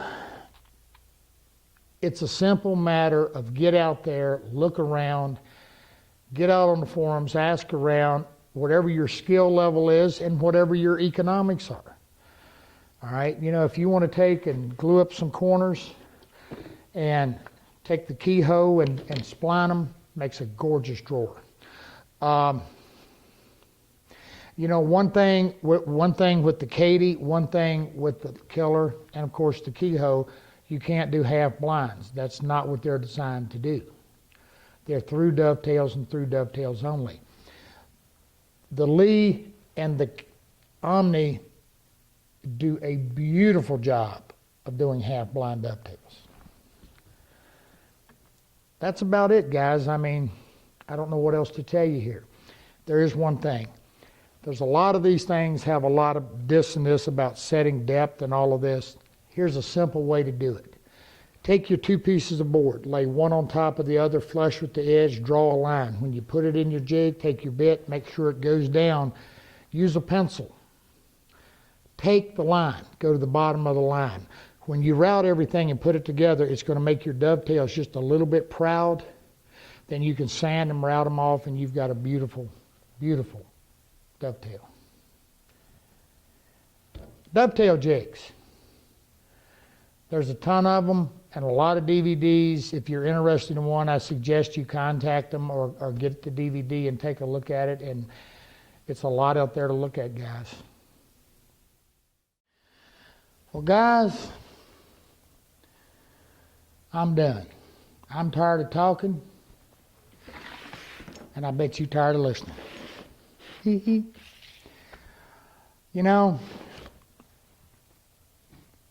There's just so many things a router can do. It's phenomenal. I said when we started this, I don't know of anything that you can't do with the router. And I hope you've learned something in this series, and I hope you've learned what we talked about in the beginning. Bit, rotation, and how you drive it. That's what makes a router work. Before I close it up, I'm going to show you some things we didn't get in the series, but again, it's one of those things that by now I would hope a brief explanation, you've got it. You've got everything out there. Here's a neat little bit. It's a dome shape. Use it in your router table with a fence. It's a multi-directional, meaning when it's spinning this way, it's, again, fence to the right. It's cutting this direction, but this bit is also trying to push the other way, so put a featherboard on it. What do you do with it? I'm going to show you. You can use it to nibble away the inside to make a bracket foot, like this. Then taking a nice rounding over the top, this way rather, you make your stock for cutting a bracket foot. If that don't suit you, you can find them out here that are made to cut them. That's a horse of a bit. Ease into it. But it's out there. You want to do a little foot, dome shape, smaller bit, smaller round over, exact same thing. If that don't suit you, and you want even a smaller foot and different size, you can buy the one that cuts the whole sheet and match one shot, pretty much. Drop leaf tables, mat sets. It's a cove and a round over. So that when your tabletop sets just like this. Lock miter. Y'all know what that's about. Most people use, a lot of the cabinet guys use it for making drawers. Or for putting boxes together. Again, that's a, here's one that's a bead board and a tongue and groove. It'll cut a bead. Can you get that?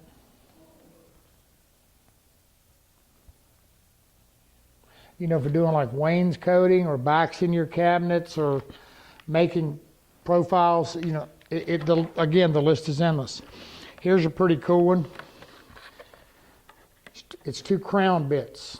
You actually take 2 pieces of wood and run one profile on one and then the other, then glue them together. It makes a big, massive, I don't know, what is it about, a 6-7 inch crown, something like that. Take a look at it.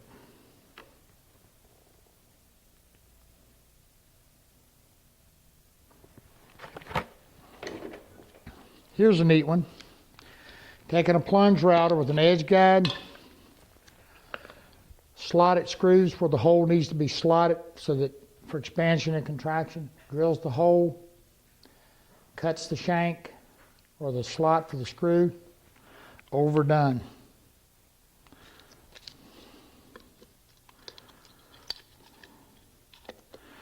That same dome-shaped bit, doing your nice little cove crowns, setting it up, gentle passes, cuts a beautiful profile. Then you can jump up and you've got your 45-degree bits that you can 45 the back of this, so that it sets up 22.5, like if you're doing a corner cabinet and you want to, where the corners come together. 30 degrees, they're just about every degree out there. I want to show you this. Everybody knows about cutting crown and seen it done, or if you haven't, it's out there. Cutting it on a table saw, running it on an angle across your table saw blade. If you look at that, that's a lot of sand and scraping in there, guys. Very little. Using the dome bit.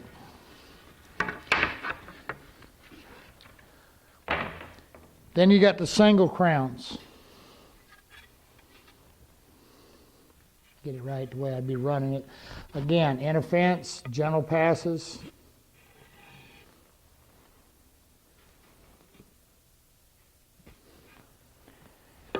Here's a cool one. If you ain't got a biscuit joiner,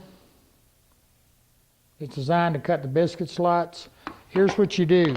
When your router's setting out, remember the bump cut, you're just going to go straight in. Put a mark on your base, that center of your bit. Boom, boom. You got a biscuit joiner. You really heavy duty into making tenons? Check that bad boy out. I don't think you're going to get that one in the trim router. What do you think, guys? That's a Hoss, ain't it?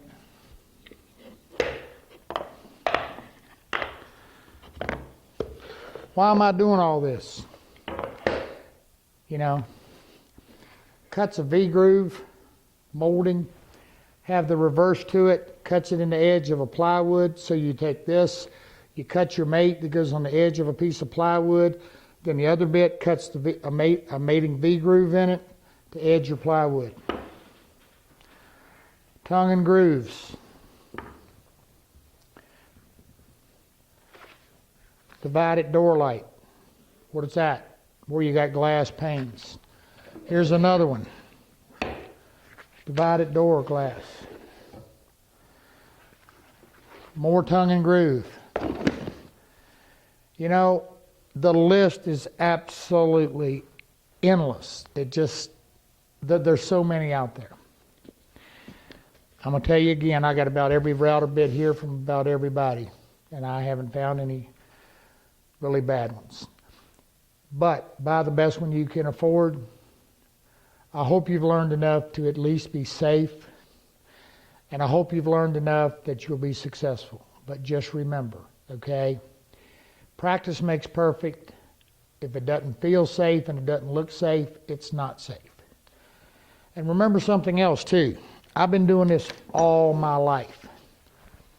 And sometimes what feels safe for me may not be for you. Exercise extreme caution, okay? Remember, there's no cure for stupidity. And if it takes you a few extra minutes to set something up, then do it. Take your time. This is my router DVD series, guys. I hope you like it. I hope you've learned something. That is with every DVD we do. If you don't feel like you got your money's worth or you simply don't like it, send it back. We'll refund your money as well as your shipping. I'm Charles Neal. I'll catch you later.